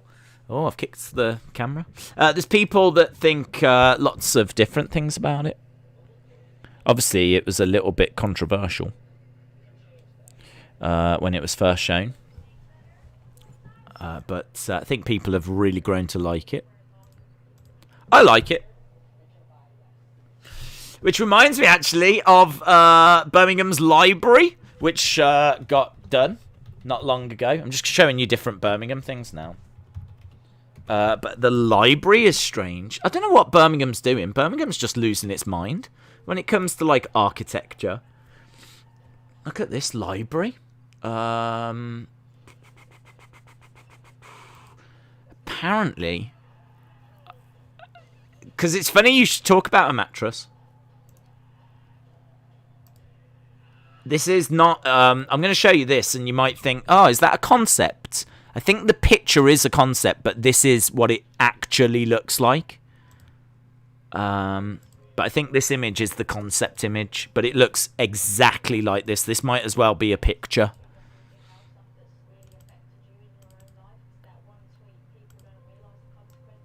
Look at this building. Apparently, it's meant to be a stack of books or something. I don't quite get it. Look at that. Isn't that strange? That's the library. And just at the bottom, you can actually look down. Can you see there's people by a fence? You can actually look down, and the library actually goes down a couple of levels. And you can actually look down and sort of look into the library as well. So it's very strange. Very strange. But very cool. That looks like mattresses. So yeah, there we go. I have no idea if Pete Dunne's been in there. Do you know what? In fact, I've never been in there. I've never been inside. I'd love to go inside. I'm going to show you. Oh, can I show you? I know that people might not find this interesting. I find it interesting. I want to show you what the inside of the library looks like. Look at that. Frankie Monet is going to be making a premiere. You're not missing anything, by the way. I don't want people thinking he's just showing us pictures of libraries. Why is he not talking about NXT? That we were at commercial break. There was nothing happening. As soon as we do get anything, I will show you. This is the inside of that library. Look at that. Isn't that amazing? Doesn't that look so cool? It's like, honestly, one of the most impressive things about Birmingham. Really nice. And if you look down from that, when them people were looking from, this is what you would see. So yeah, very cool. That would be my first question. If I saw Pete Dunne, I'd be like, have you ever been in the new library? It's only been open a few years.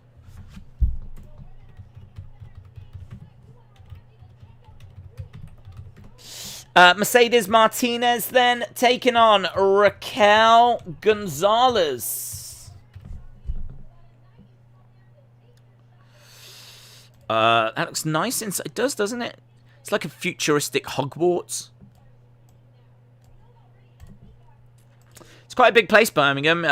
It's called the Second City because it's kind of like the second... Used to be the second biggest outside of London. Manchester might have overtaken it. But Birmingham's right up there. Yeah, Birmingham, the second city. But nothing compares to London. London's just so far out on its own.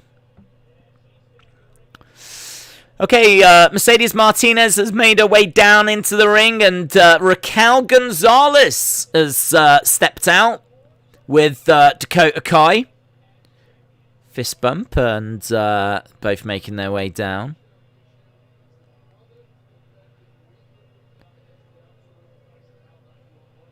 So Mercedes Martinez in the ring. I hope Mercedes wins this, says Ant. Right, Raquel Gonzalez doing the pose. I don't quite get that pose, to be honest. I don't quite understand.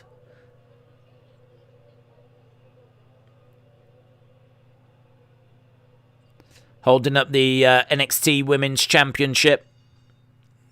I really don't see the title changing hands.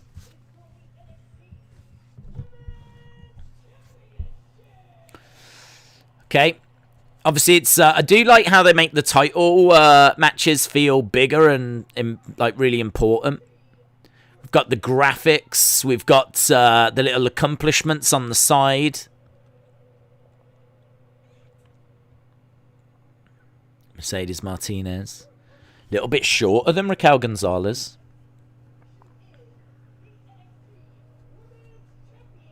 And again, we're going back to that pose.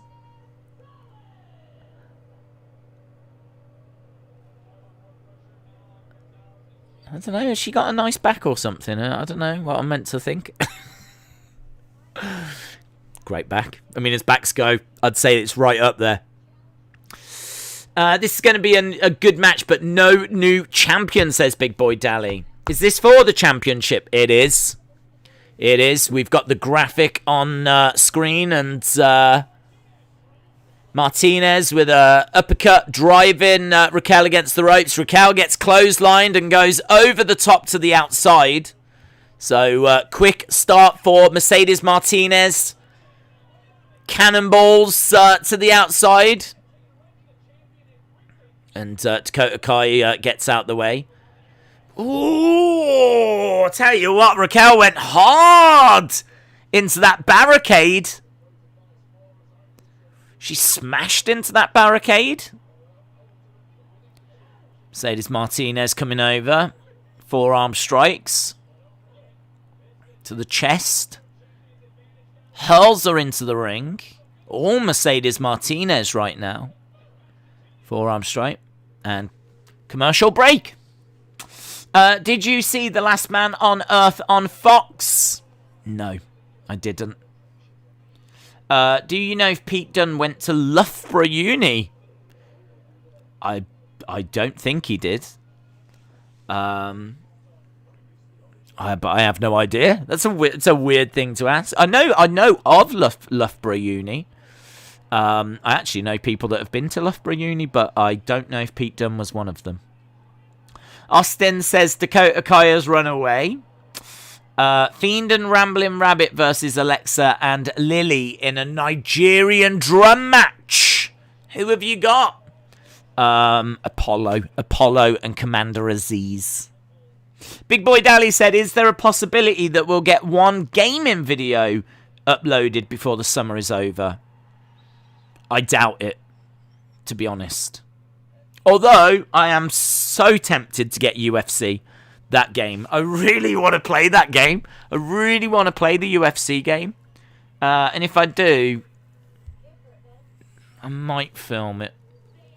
I might do something. I don't know. Probably not, though. Probably not. William says, Pete Dunne's match, I learnt about interest in architecture. Why else do you think the stream's here? I mean, why else do you think we're here? We were talking about McDonald's toys yesterday. We've looked at some architecture from Birmingham. What else do you want? I mean, we do talk about wrestling occasionally.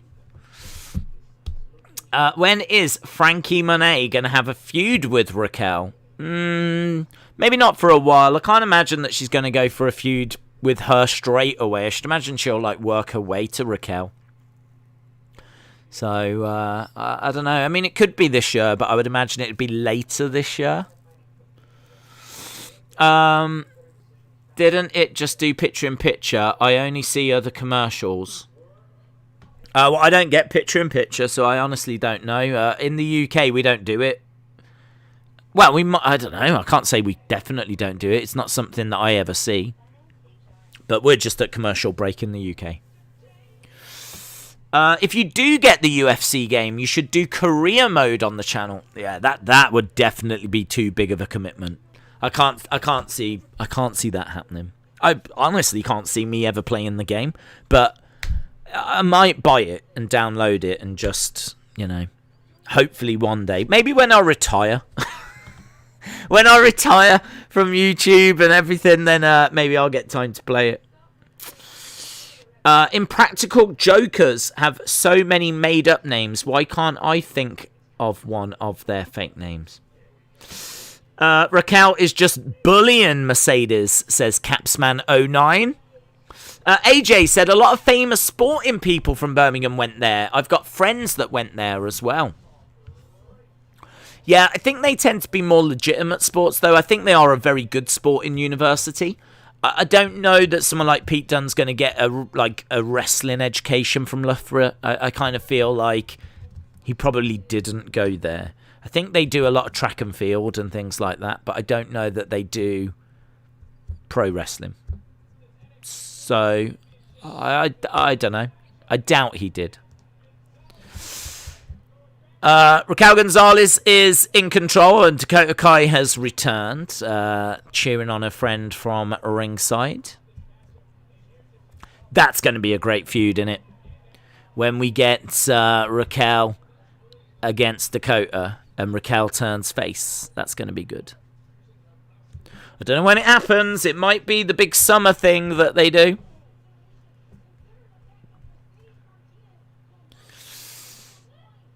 Raquel slams Mercedes Martinez, who gets a shoulder up. I miss Undisputed Era, says Jake. You don't get it, Days. Try to understand. I don't get it. I don't get it. Sometimes these things pass me by. Do you know what I mean? LSW says, I like that the Cruiserweight title is the main event. It makes it feel bigger. That's cool. I like the fact that that is the main event. I wouldn't have minded this being the main event. One of them needs to be the bridge between hour 1 and hour 2. And one of them obviously needs to close the show. So either way around would have been fine.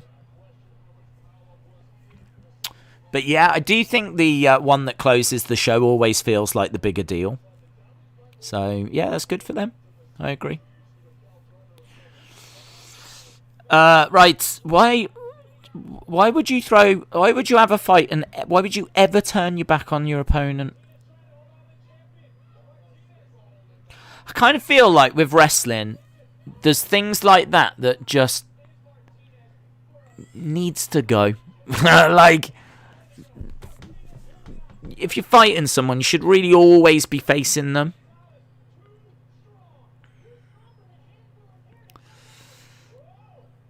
And those, multi-man spot, I hate those as well, where they jump to the outside, everyone's standing there waiting, like, all that stuff, just get rid of it. Just tidy it up.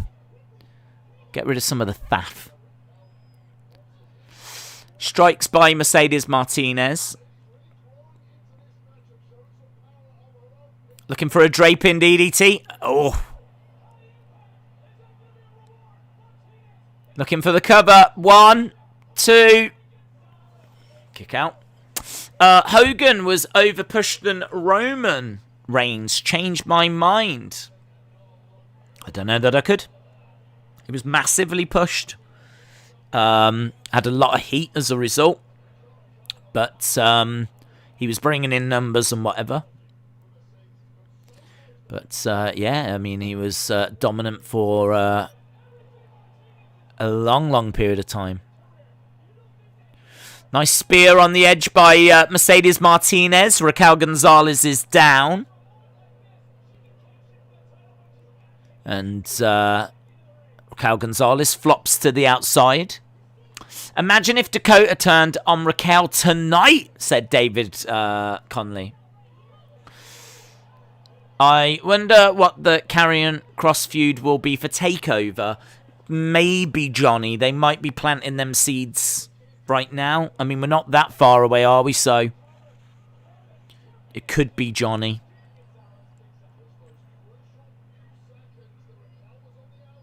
Nice kicks. Stomp by Mercedes Martinez. Nice strike. Forearm strike. They look all right from a distance. They just don't look too great close. That was messy. I don't know quite what that was.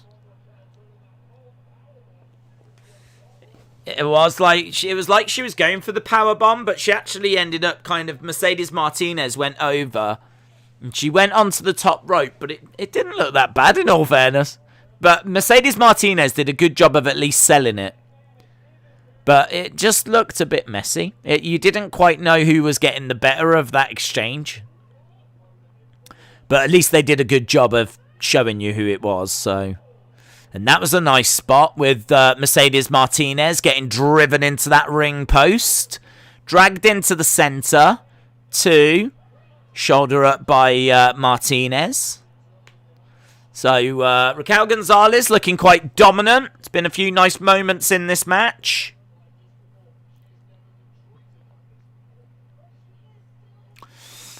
I hope NXT is good tonight. I think it's been fairly decent. Yeah, it's been a fairly strong episode. Nice kick, nice strike by Martinez. Against the ropes. Oh, I don't know what that was. It was rubbish. I don't know what that was at all. She kind of came off the ropes and it looked like she was going to do a crossbody, and then she ended up just like kicking out, and it was...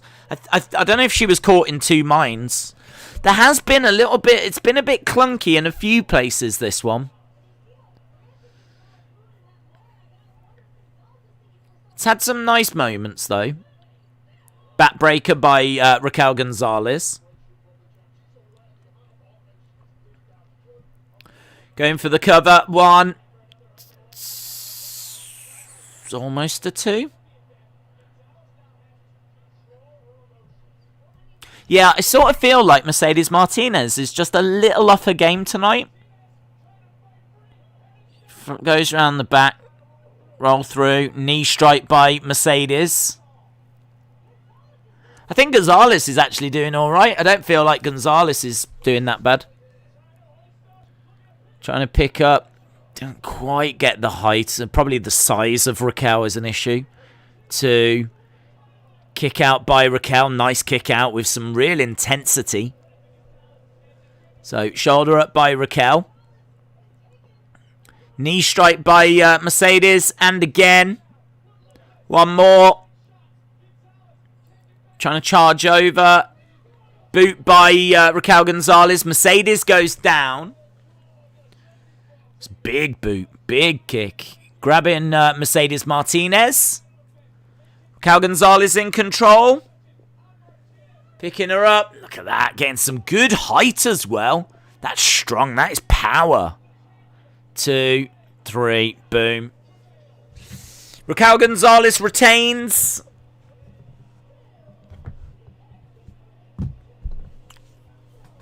Raquel Gonzalez really picking up. And Mercedes Martinez is not small. So that took some real power. Halftime scores we will do as soon as we go to commercial break.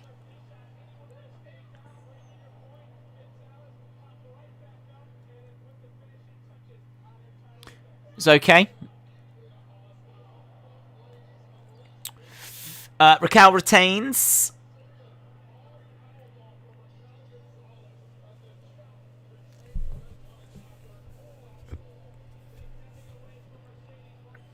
Dakota is smirking, laughing at Mercedes. No turn. We go to the car park, and we've got Isaiah Swerve's crew.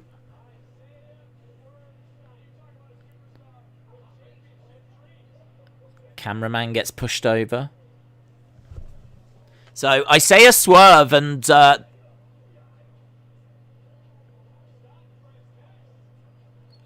we don't know what they're called, or I don't know what they're called.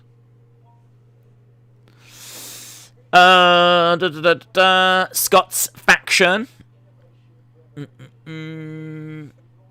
How isn't getting thrown into a barricade, steps in an announce table not a DQ? Well, I mean, it is ref's discretion, and she's kind of, if you're throwing them into it, you wouldn't get disqualified for that, would you?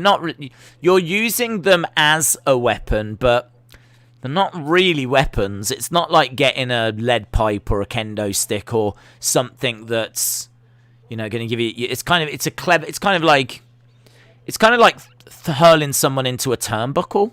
Do you know what I mean? That's not a DQ, but they are being damaged and hurt by something that's not you. Like, you are using the ring, aren't you, as a weapon in a way.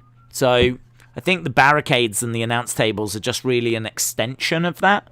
And they're still on the acceptable side of like being DQ'd. It's where you actually get like a weapon, specifically like a kendo, a toolbox, a wrench, those kind of things. That's where, you cross that line. Halftime scores then. Austin says 7. David Connolly says 6.5. Big Boy Dally says 6.5. Brony says 7.25. Brendan says 9.25. Brad says 7. LSW says 7. Brendan says 9.32. Cheese Whiz says 5.1. Jimmy says 5.5. Jake says, I'd give NXT 4.5. It's sort of boring. But Sparks says 7.25. Jay says 6.75. Mark said the women's match was terrible. Mercedes matches just don't impress me. Bonkers says 6. So, Days, Rick tells me you're not inviting us to your party. Huh? I don't even understand what that means, Daryl. Dylan gives it an 8. Don says 9. JP says 5.65. Salvador 7.5. Nico guys 7.75. Cerebral Assassin 7.5. 1987 Big Fan says 6. Vinster says 7. Samurai gives it a 9. Noba. Samurai Noba. 7.76. Miss Clown 1 gives it a sexy 7. That was sexy. Sunny gives it a 7 Timmies out of 10. Magic with a 7.5. Crazy Ginger Jake Holden with a 7. Jason with a 7. Austin with a 7. Dan C with a 7. WWE TJ8 with a 6.75. I feel like we've got a lot of them. Daniel with a 6.5. Brendan with a 10 out of 10. Rated R Wrestling 9.230 out of 105. John gives it 6.9. Sandro gives it a sexy 6.9. Wrestling Maniac with a 7. Right, well, we're about to go back from our commercial break. We've got a nice little mixture of scores there. Not a bad little mixture of scores. Jennifer Lockhart, shout out to you, 6.5. I don't know what we're going to now. We've got 50 minutes left. 50 minutes left to go. Although there's something going on. Austin Theory, Johnny Gargano.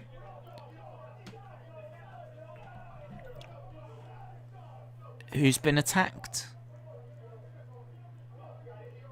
Is it Bronson Reed? Yeah, Bronson Reed.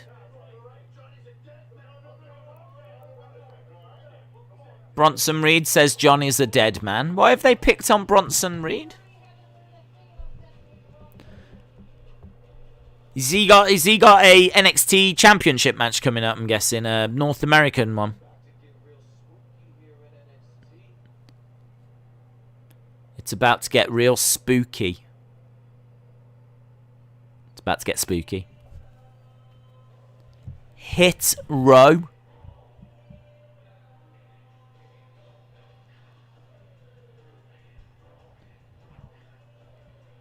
Hit Row, Hit Row. Guys, Hit Row are here.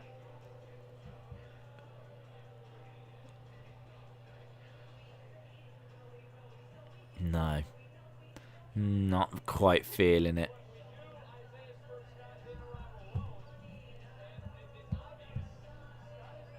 No.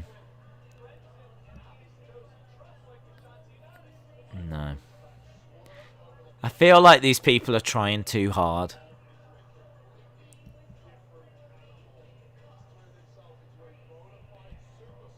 That guy in the red dungarees looks like a kids presenter.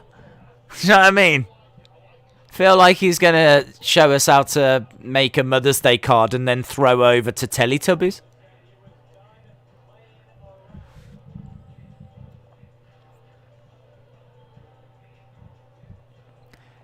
And like she's singing that song like she's really proud of it, but it's trash. No, I'm not sure. Well, we'll see. We'll see. Hit Row. See what they've done? It's like Death Row, but you can't use the word death, really. And they're all about making hits. Hit Row.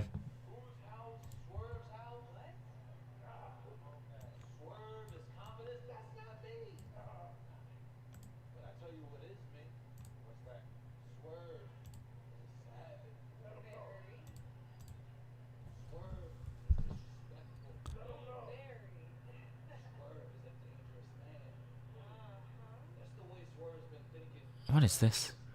So awful. Who is this girl? I don't know what's going on.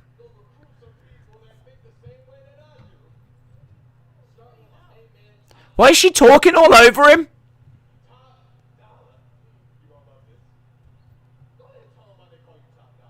He's called Top Dollar.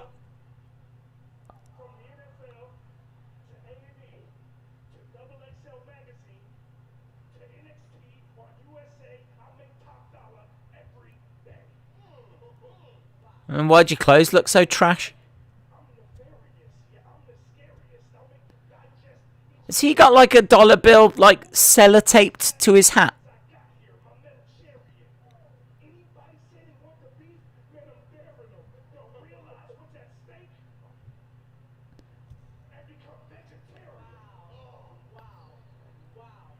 Wow, wow, wow. This guy's like a knockoff John Cena. Wow, wow, thugonomics.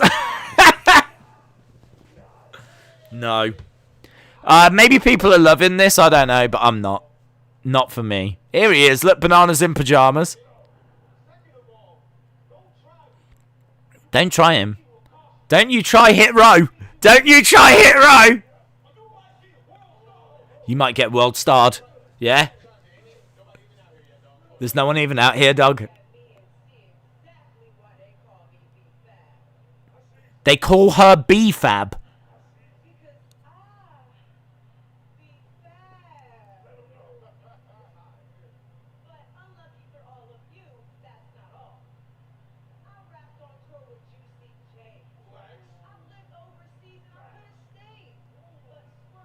No. This is weak. So we've got what? I don't even catch their names. Top Dollar, B-Fab. What's this? This is just like from the makers of Retribution.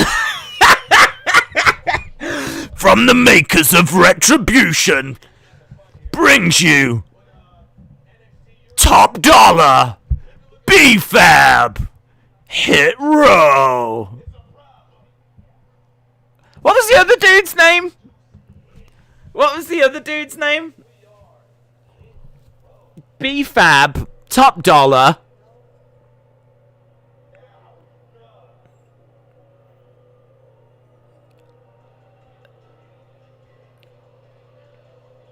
Oh, just awful.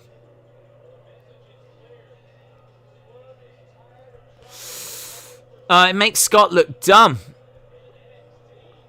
It seems like wrestling fans don't like rapping gimmicks. No, not really. To be honest, no.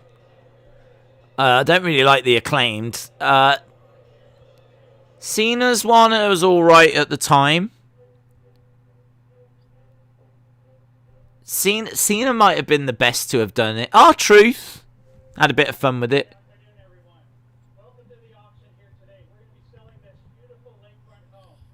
Well, look, we're moving on. We're moving on from Retribution 2.0. That's a nice house.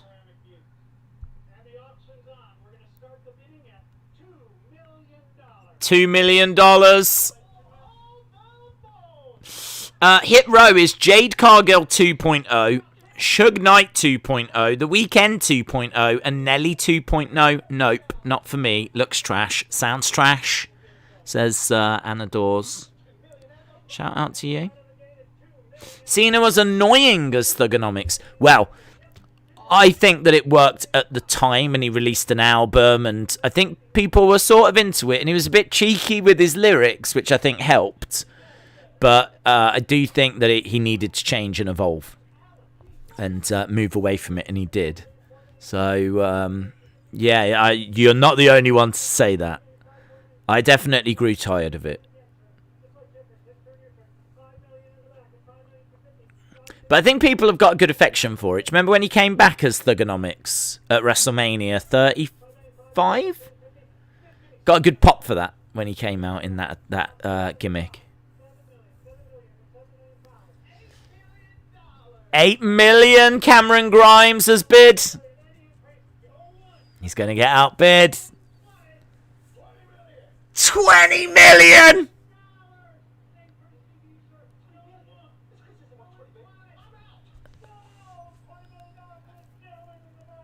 $20 million!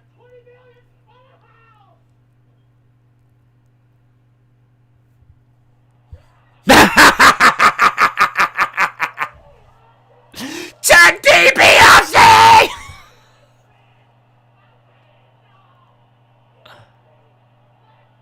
Let's go!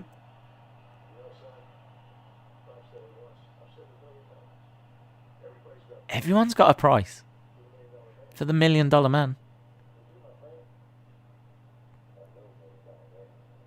And you, my friend, are no $1 million man.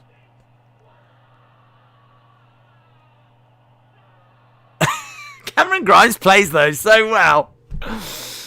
I do enjoy seeing Cameron Grimes in those little segments. Love these skits, says Anna. Anna, you and me are just... I'm starting to wonder, we might be the same person. Perhaps secretly I am Anna Dawes? I don't know. Perhaps perhaps I've got like a split personality and I just send out like messages when I'm like watching the show. I'm not even thinking. Maybe I am Anna Dawes. Ted keeps messing with him, says Novfreeze. They should just call them Botch 2.0. 1987 Big Fan said Thugonomics worked for a month or two and then it got old.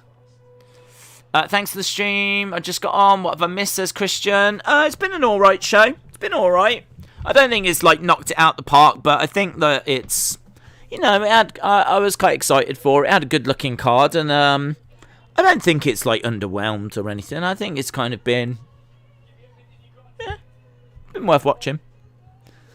So, it's given us a few talking points. Mike said, I just watched AEW YouTube and 2.5 hours was better than 3 hours of Raw. Most things are better than 3 hours of Raw. Are you ready for Grimes versus Ted at TakeOver in your house? I'm not sure that Ted DiBiase can still go in the ring, but I hope it does lead to something. I'm hoping that he gets the $1 million championship. That would be cool. Sonny says, I also love these Grime skits. Virgil. Does Virgil have a son? Maybe Ted could hire him to beat up that guy. Wow.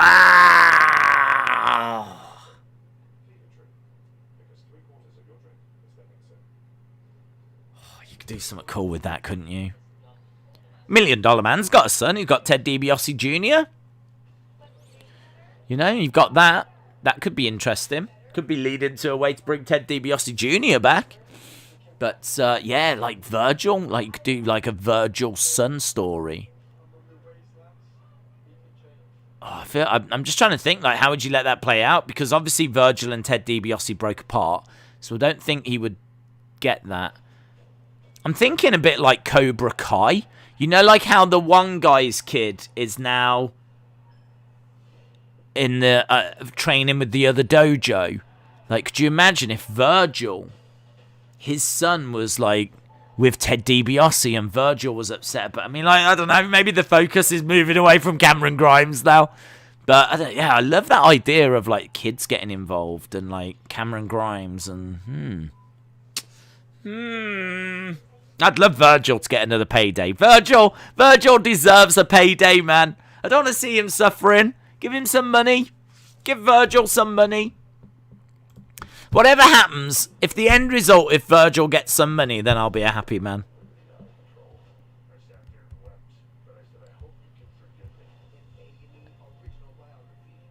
Shawn Michaels this Sunday, A and E. That'll be good. That'll be good. Zoe Stark, this will be good as well.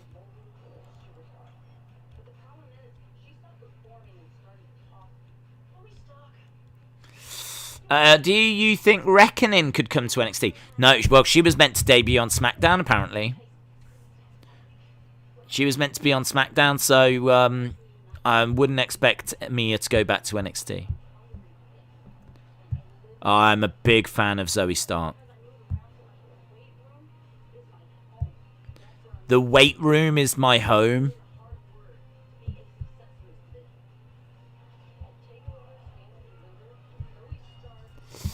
Happy birthday to you, Joe Sue, the best gamer. Cobra Kai is my favourite Netflix show, says Crimson Rain. It is very good. Yeah.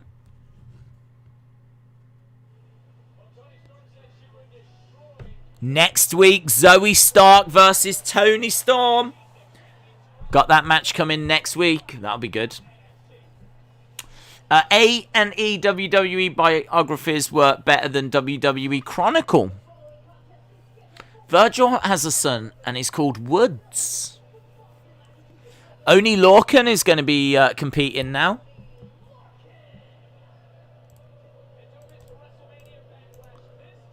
WrestleMania Backlash this Sunday. We will be covering that, of course. Right. Lorcan. I have no idea who he's facing. I don't remember this match being announced. O'Reilly. There we go. Cool Kyle on the way. Cool Kyle O'Reilly.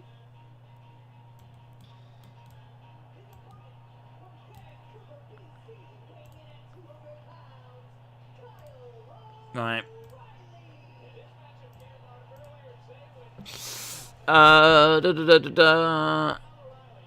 I've been wanting to watch the rest of Lucifer.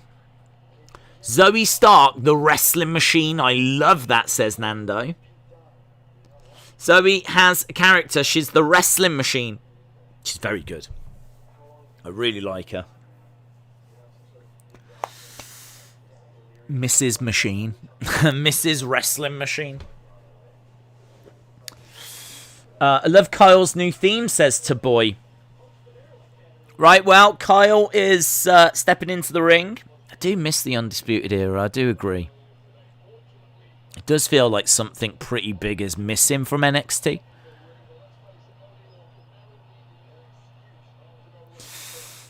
Still not into Kyle's theme, but he's sexy. Anna says, I like the theme. Alex said, I've got a very small Hulk Hogan metal figure. No clue what type of make it is. Right, we are underway. This match won't take long because our main event is going to be the Cruiserweight match, which is 2 out of 3 falls. So we can't really afford to spend too long on this, to be honest. But should be fun all the same. Quick little match between these two. Over by the ropes, and Oney Lorcan breaks away. Freshly squeezed, Kyle O'Reilly says, but a spark. Big Boy Dally said, I can't wait for Season 4. I'm surprised they finished in so little time. Round the back goes Oney. Nice mat-based wrestling so far. Double wrist lock. Nice. Both of these guys can really go.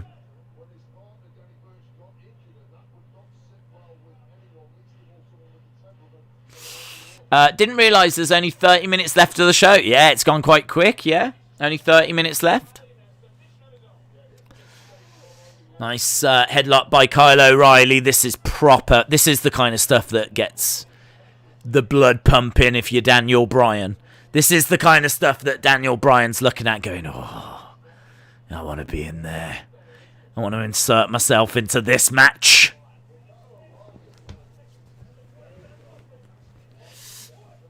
Oney Lorcan had Kyle in the corner, goes for a big chop. Kyle moves out the way. Goes for another big chop, but can't quite land them. Nice headlock by Kyle O'Reilly. Getting backed against the ropes. Against the ropes goes Kyle. Shoulder tackle. Oney Lorcan goes down. Over the top goes Kyle. Kyle goes down. Days, how does money look in the UK? Can you show us a picture? A picture of money in the UK. You can Google that, can't you, bud? I mean, I might be able to show you a picture of money.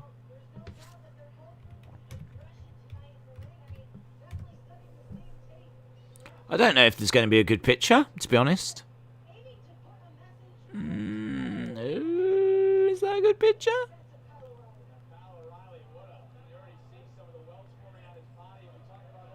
Honestly, there's not a great picture. There's not a picture that's got like all the coins and everything, you know.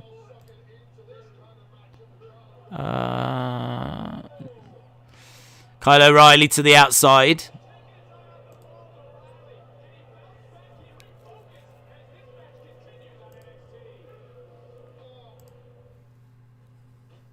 Honestly, there's not a great picture. That might be okay. That's okay. Okay, I found one. We're at commercial break anyway.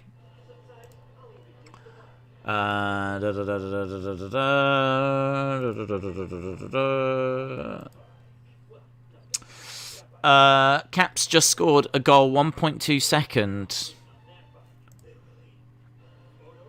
What's that in NHL? Is it? I don't know. I don't know what game the Bruins play, to be honest. There's a picture of money. It's kind of cool out money. I don't know what that. I don't know. I've never seen that pound coin that's London Underground. That's kind of cool. They do. Like special coins, like they're always the same size, shape, whatever, but they do put like little differences on the front. I don't know if they do that in other countries, thinking about it. Like the 50p there is like the Victorian cross, which is kind of cool. You can see another 50p at the top, and that's got a different pattern on it. And you can see some of these like pound coins. Pound coins are nice, aren't they, with like the gold on the outside, silver in the middle. So the London Underground one, that's a £2 coin. You got a £1 coin. The big silver one is 50p. The smaller silver one is 20p. You got a penny. You got a 2p at the top, and then yeah. There's some actually that you can get like 50p's that are quite rare. They did a load special ones for like the Olympics, and they're quite rare now. There's one 50p coin that it like goes for like £250 now. It came out and there was only a few that they made. I think it was called like Hugh Gardens or something. So yeah, it's kind of cool. I like our money because it's got the Queen on it, and the Queen is the best. The Bruins are a professional hopscotch team from Boston. Oh, I wish that was true, because we could then send Tommy on the case. We could send our Boston reporter. I've got a guy that I know that's on the ground in America who we can send out to do things. He's going to go to the Cheers place for us and get a picture of where Cheers was filmed. Or at least the outside of where Cheers was filmed. But yeah, we could have sent him to go and see the Boston hopscotch team. So it's a shame that's not true. I noticed there's no 10p or 5p in that picture. Conspiracy! Conspiracy! Are there 10p and 5p's? We'll never know. We'll never know. There definitely are. Dave shows what UK money looks like. My Wi-Fi. Ha ha, you won't get to see it. Dave's money don't look like that in America. No. Because you have American money. You have dollars and cents. Although some people will say you have no sense. That's a money joke. Right. We're back to Kyle O'Reilly and Oney Lorcan. Big chop by Oney Lorcan, driving O'Reilly back into the corner. What is your favourite superstar of all time? Either Undertaker or Shawn. Who passes their driver's permit test on the first try in the chat, says Zycamy. Jim said, on May 10th, 1999, taping of WWF Raw is War, young and yet to debut Kurt Angle faced Owen Hart in a dart match. Hart won the match via pinfall in their only one-on-one match. Ooh, that's nice. I like that. There must be a tape of that somewhere. And surely the reason they're doing that is to, see what he's like in the ring and, so they must have recorded it. So that must be somewhere. Canadian bills smell like maple. Oh. Do you know someone called Bill? They might not appreciate it if you go like that. And I don't think all of them smell like maple. It might just be like your weird uncle. Although, in my mind, every single Canadian smells like maple syrup. Every single one. And that's no bad thing.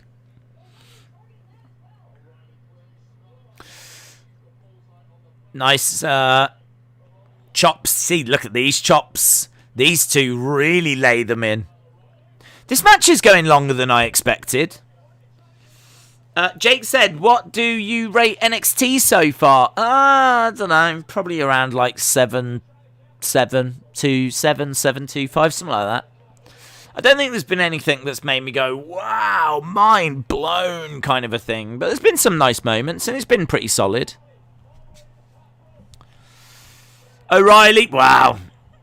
Although that was nice. Nice knee to the back of the head. Good finish to this match. That was pretty brutal from Kyle O'Reilly. And now he's feuding with Pete Dunne. Oney Lorcan holds him down whilst Pete Dunne kicks him in the side of the head. Pete Dunne needs better looking shots, actually.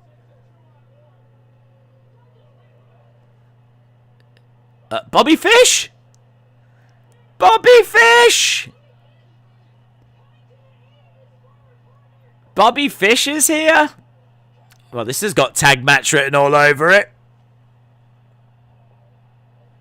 There's been a few questions about what will happen if when Bobby Fish comes back. Yes!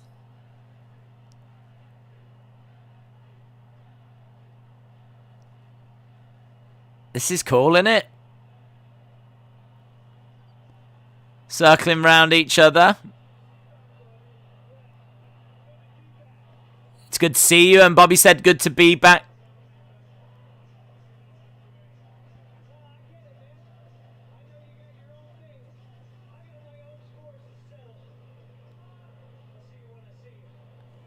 I'll see you when I see you. I know you're doing your own thing. I got my own scores to settle. I'll see you when I see you. I gotta tell you, I do love this new promo style. Do you know what I mean? Rather than them calling for a microphone and whatever, like they just have a few words whilst the crowd. I'm into this. Yes, these little conversations, these little eavesdropping moments. NXT Women's Tag Team Champions. The Way. That was good. I like that. Nice segment. Bronson Reed backstage. Is he with Kyle or Cole? Well, he's suggesting that he's with Kyle in the sense of, it's cool, I know what you're doing. I'll see you round.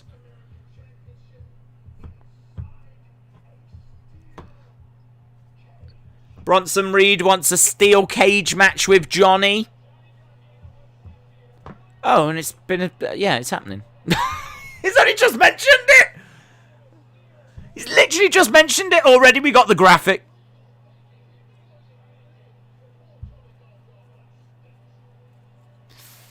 Poor Johnny Gargano. Right, it's got to be time, hasn't it, for our main event of the evening. Here we go. That is one hell of a hat. That is one hell of a hat.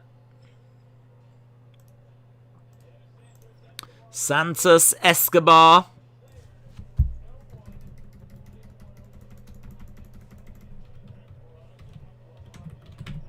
Escobar versus...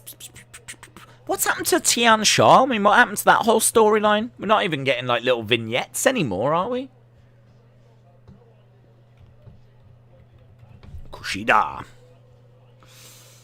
He said he talked to Regal. Okay. Good. Fair play. Attention to detail. Well done. Well done, NXT. Now that is a hat. It is. It is.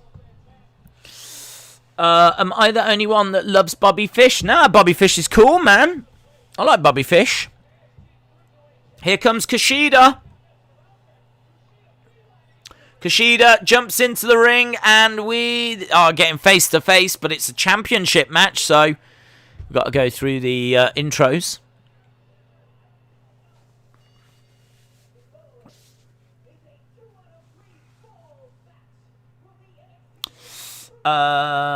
Tion no more. This match will be great, says LSW. Bobby Fish looks good. He does. John hates Bobby Fish. Is John around? I haven't seen John. If John's around. Oh, there he is. There he is, old Johnny boy. John, hope you're well. Another ex-Undisputed Era member has come back. I'm sure that's made you happy. Hey, look at that. Accolades. 6-time IWGP Junior Heavyweight Champion. WWE recognizing the IWGP. What is this? What's going on? How long have they been doing that? That's cool. That's really cool. I like the fact that WWE recognise that as like an achievement. Like that's something to brag about. It's good. Right, here's the rest of Legado del Fantasma, but out of nowhere come MSK.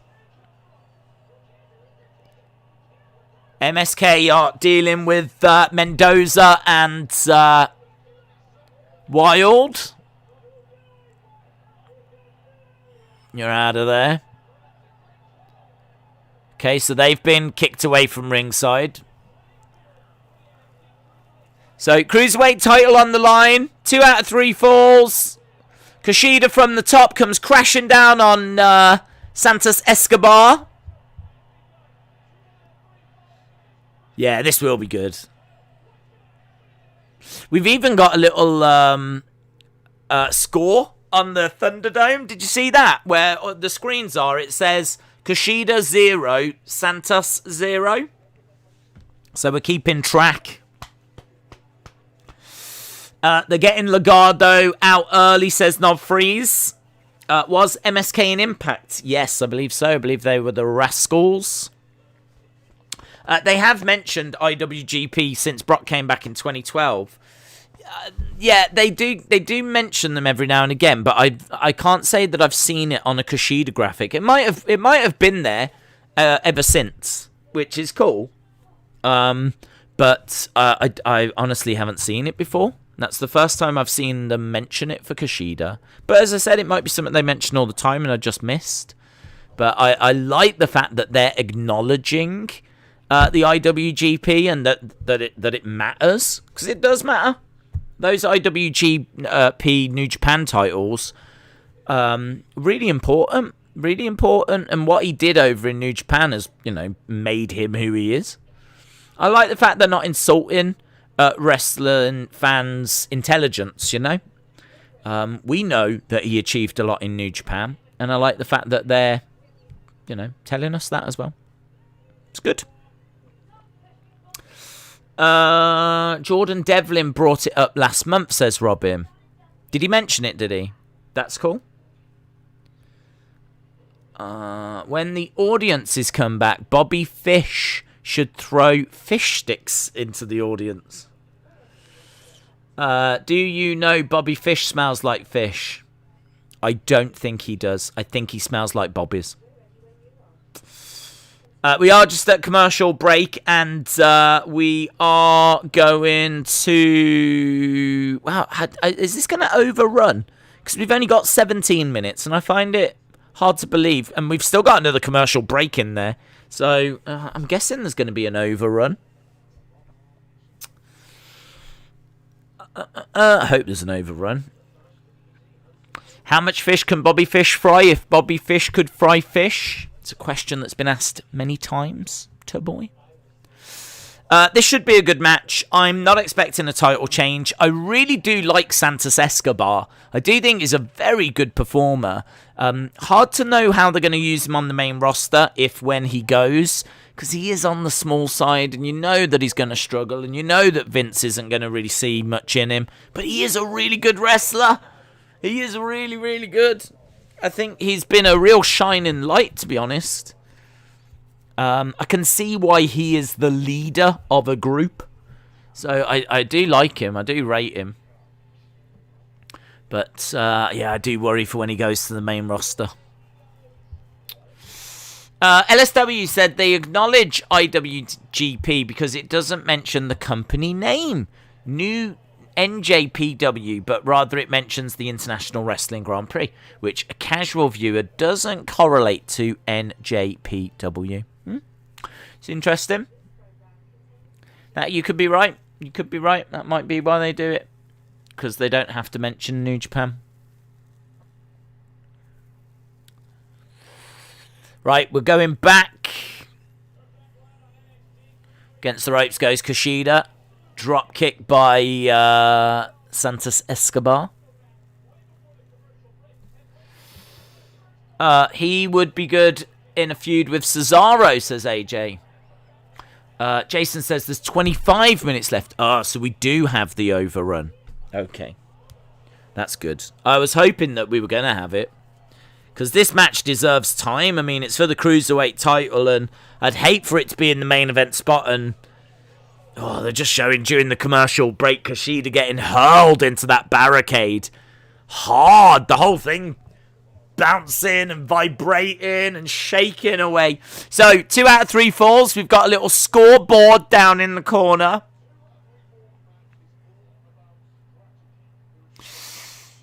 Wade Barrett said 2 out of 3 falls matches are all about strategy.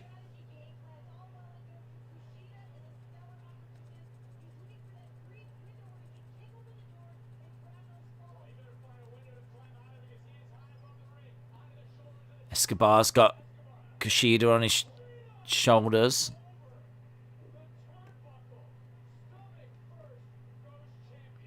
Kushida slumps to the outside.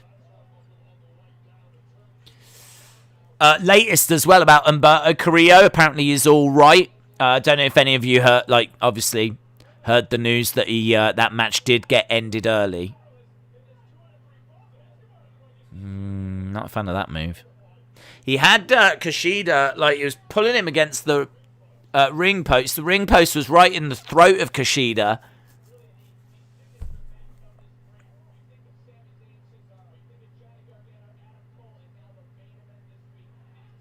Nice kick by Kushida, but Escobar throwing some big strikes.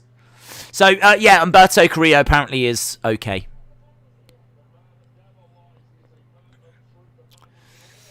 Escobar has got the legs of Kushida.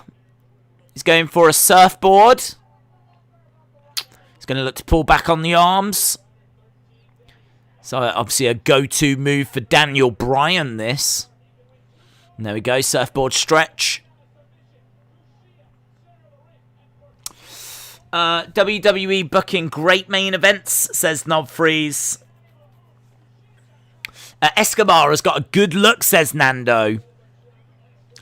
Jake said, Bobby hasn't been seen since War Games 2020, where he messed up his tricep. Nice chin lock applied by Santos Escobar.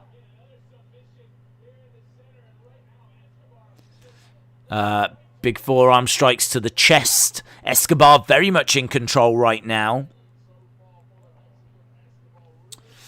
Why isn't Daniel Bryan in this match? Heather said, I'm glad neither of one of them got hurt. Yes. In the corner goes Kushida. Big strikes coming in by Escobar.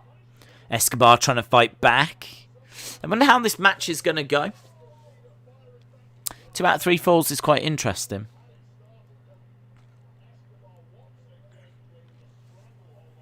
I think I'd be down for an Iron Man between these two, you know. I mean, I know Kushida hasn't really set the world on fire in NXT, but he is such a good wrestler. Over by the ropes, being pulled back by Escobar, and Kushida slumps down.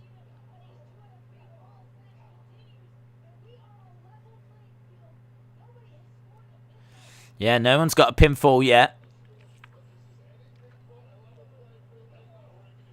Forearm strike. And again, I wouldn't be surprised if Grimes got the $1 million belt, says Jeremy. Charging over. Double knees by Escobar. What is the best Bobby Fish match of all time? I'm not too sure, because I would imagine that they had... Because weren't they known as Red Dragon, Fish and O'Reilly? And apparently they had some incredible matches in Ring of Honor. But I never saw those. So it could be a Ring of Honor one. I mean, obviously in NXT they had some great tag matches. I can't remember any Bobby Fish solo matches. There might have been the odd couple. But I think his best matches would have been when he was in a tag team. So you really, the best Bobby Fish matches are going to be in NXT, are going to be the best Undisputed Era tag matches. So like they had some great ones with like Mustache Mountain in particular, and well, they just had loads of great matches. But yeah, I don't know if like there might have been some really classics in Ring of Honor. Kushida on top. The pace of this is quite slow. Bobby Fish versus Shibata in New Japan was fantastic, says Robin. I never saw that. I'd have to check that out. Big strikes being laid in by Escobar. Kushida against the ropes. Back elbow. Escobar goes down. Nice. Lovely drop kick. Great work by Kushida. Knee strike, though, by Escobar. Picks up Kushida. Ooh, drives him. Oh, they look nasty. 2, 3. And he gets the first pinfall. That was the way that he hit that driver there. Kushida hadn't fully rotated. He seemed to really come down on his shoulders.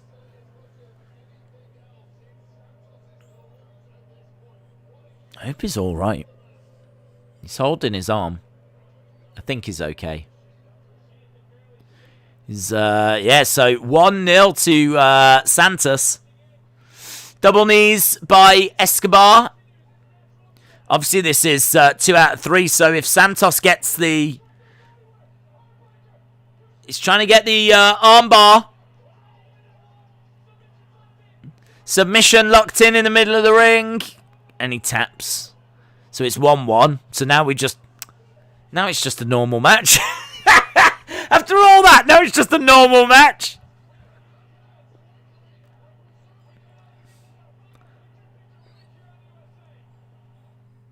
That was a bit silly. I don't know, I'm not really a fan of that, where he gets the fall and then just moments later the other guy gets the fall and now it's just a normal match. Kind of really takes away the 2 out of 3. Do you know what I mean? Like, surely part of that, the drama of, you know, Santos just needs one more win. Surely you've just took all of that away? It's a bit strange. I would have saved that tap for the final, says Austin. Yeah. I don't disagree. The other thing as well is in matches like this, it's a bit rare to see someone tap out. That bugs me. Like submissions, you don't tend to see too many. You see people pass out and whatever, but you don't see loads of submission wins. In my mind, that was wins and finishes. Kind of came out as winishes. But, winishes? Yeah, to see that, I don't know. It just seemed very throwaway.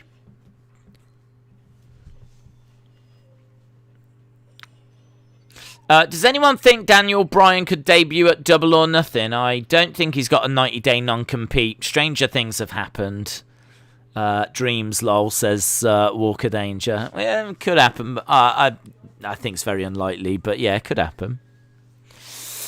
All the drama was taken away. Stop calling me Shirley, says Jimmy. Asuka fan asks, what is the best Asuka match of all time?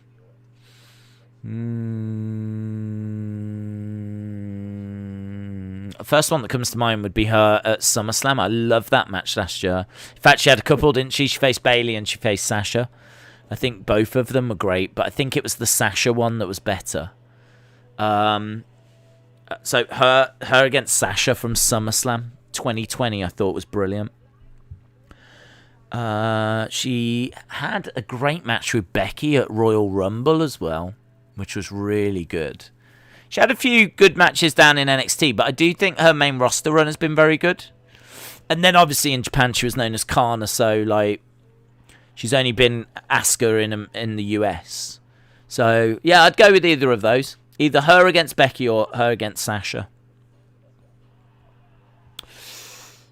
Demon Finn versus Kross, says David Conley. Maria, shout out to you. Good night, my friend. What station is AEW on? It depends where you are. But if you're in the US, then it's on TNT. If you're in the UK, it is Fight TV. It's an app over there. Austin said, I loved Asuka versus Ember Moon. By Curious George, says J14. What is your favourite match of all time? I love Shawn versus Undertaker WrestleMania 25. And I know that's a super obvious answer, and it's one that a lot of people say. But I actually watched that with someone that wasn't a wrestling fan. And I saw the impact that match had on a non-wrestling fan. And not only do I love Shawn and Undertaker, not only was the streak on the line, not only is the match incredible, but I also saw the power of wrestling and how someone that isn't a fan of wrestling, isn't bothered by wrestling, can be completely drawn in to wrestling and to appreciate it and to get it. That you can show that match to non-wrestling fans, there's a good chance they'll get it. And I love it. I love it for that reason. I love it for lots of reasons. It's such a simple story to understand. Shawn representing the light. He comes down from the heaven in white. Undertaker representing the darkness. He comes up from hell in dressed in black. The streak on the line. Shawn is Mr. WrestleMania. It's just like this perfect storm. It's just perfect. I know it's a super obvious answer, but I'd be lying if I said anything else. So I do love it. Shout out to Michael. Sonny said yesterday there was a bomb threat down the road. Turns out there was indeed a bomb. They took a package and blew it up. I just found out today. It explains the sirens. Wow. I'm glad it got sorted. Let's put it that way. Why was there a bomb down the road? Like, who left it there? Is it like, was it... Why was it there? I should imagine... I've not even heard about that. Kushida planting Santos Escobar. I agree. Especially those are the two greatest at the tail end of their careers. Did you watch Dark Side about Brian Pillman? It was quite good. I saw the first episode. I think it was a two-parter. So I've only seen episode 1. I haven't seen like the second part to it. I saw the first part on YouTube. Haven't seen the second part. I don't know if it's out yet or done. First part was excellent. But I haven't seen the second bit. Should be really good. I'm really looking forward to the Clash in Korea. Collision in Korea. Collision in Korea. I've said many times that's a video I really wanted to make. It's one of them videos that since the channel has started, I've been like, I am going to do this, and I never have. And to be honest, I've seen a couple of YouTube videos that have done it, and they've done it better than I would have done it. So I think that kind of dissuaded me from doing it. And now Dark Side of the Ring are going to do an episode on it. So I'm definitely not going to do it now. But I promise, since 2016, it's been a topic that I've always wanted to do, was Collision in Korea. And it's a big show that took place in Korea that had New Japan stars and WCW stars. Main event was Ric Flair versus Antonio Inoki. And you had like Hawk, Muhammad Ali went over. Bischoff went over, of course. And it's the biggest wrestling show in history. There was 170,000 people in attendance or something crazy like this. They've got this massive stadium. And because it was North Korea, apparently like people were told they had to attend. And it's all weird, isn't it, North Korea? Because it's all very controlled and like they weren't allowed to call, like they were like calling out and like their phone calls were being monitored and they didn't quite know if they were going to get out alive. And it's just all really weird. I've read loads about it. It's so fascinating. I think Dark Side of the Ring are going to do a great job. Great job. But yeah, I mean, like, certainly it was like 95, I think it was. And back then, I mean, kind of like now, like, it's just North Korea is full of mystery. You never know you don't know.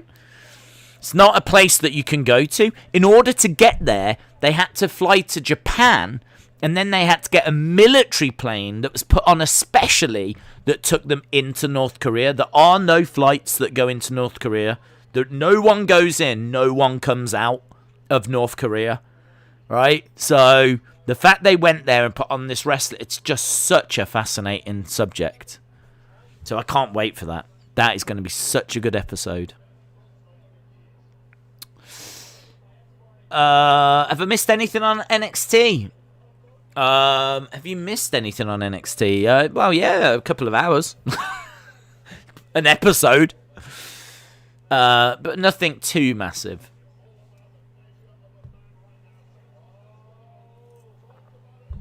Right now, we've got Kushida against Santos Escobar. They're 1 fall each.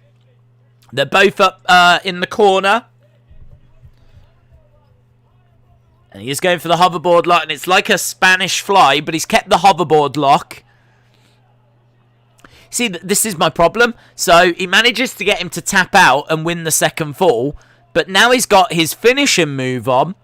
And now, for some reason, and we're further into the match. And now he's just rolled him into the center. Like, Escobar should be tapping now. He tapped the first time.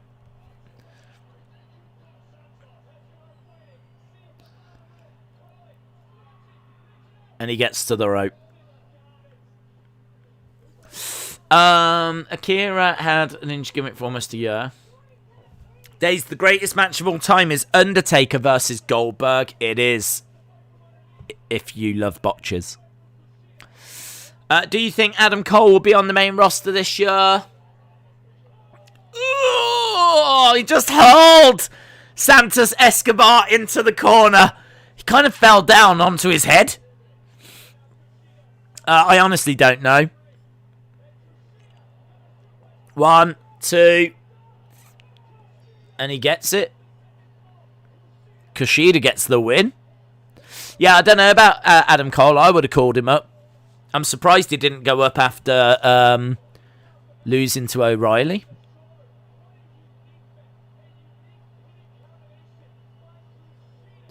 So Kushida gets the bridging pin. This match was alright. It didn't really grab me, to be honest.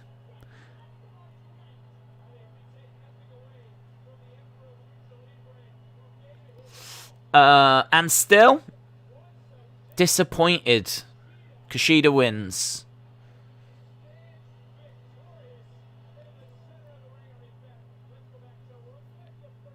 Yeah, I must admit, I didn't expect it to end that early. That should have been the second fall, and the top be the third. The tap, yes. Yes, I agree. I agree with that.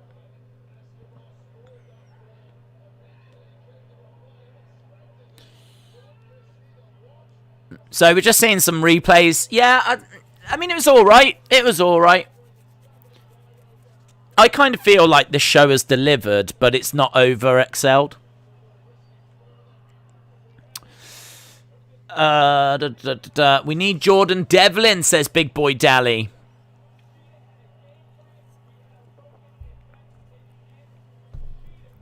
I think Flair Steamboat on the Sunday of WrestleMania that year was still the best I've ever seen. Flair Steamboat from there?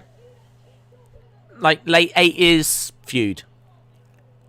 I mean, that is that feud is regarded as the pinnacle of wrestling, really. The pinnacle of in-ring.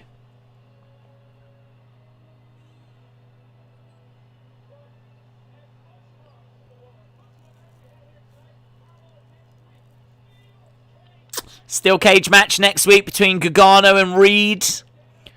Escobar on the outside shaking his head. Kushida gloating.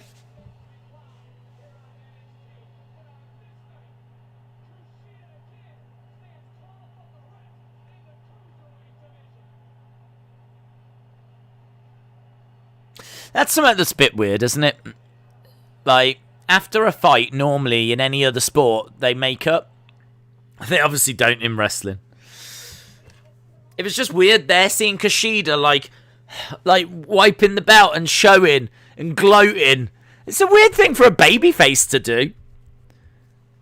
Don't know that I'd have Kushida do that. Looked a bit strange. I was quite satisfied with the show, says Big Boy Deli. Well, the show is over. The show is over. So get in your scores. Get in your full-time scores.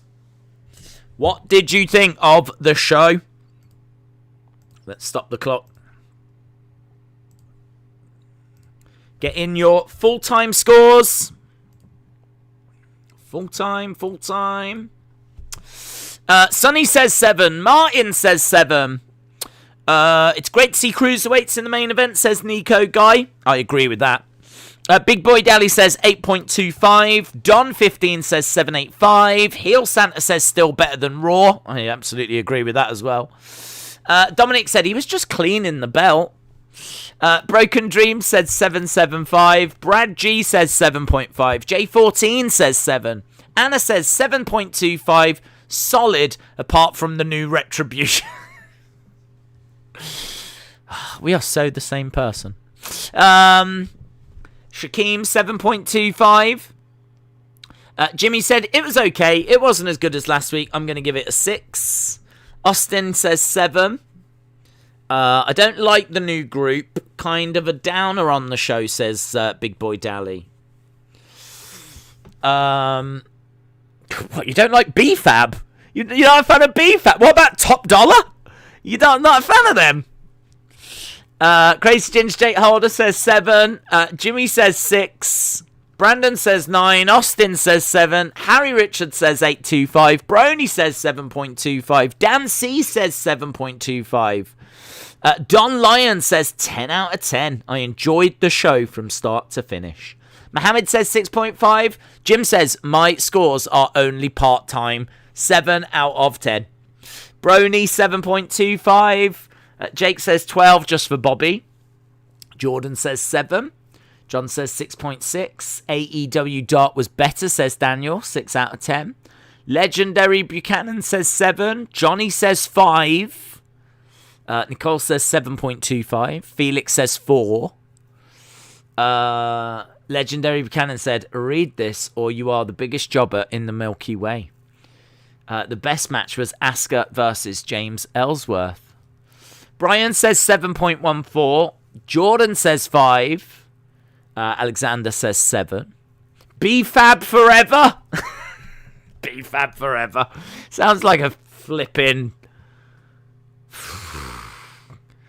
Sounds like the final Spice Girls album, doesn't it? Right. I'm gonna say that it was. I don't know. I'm probably. Do you know? I mean, like Anna's gone 7-2-5. Austin's gone 7.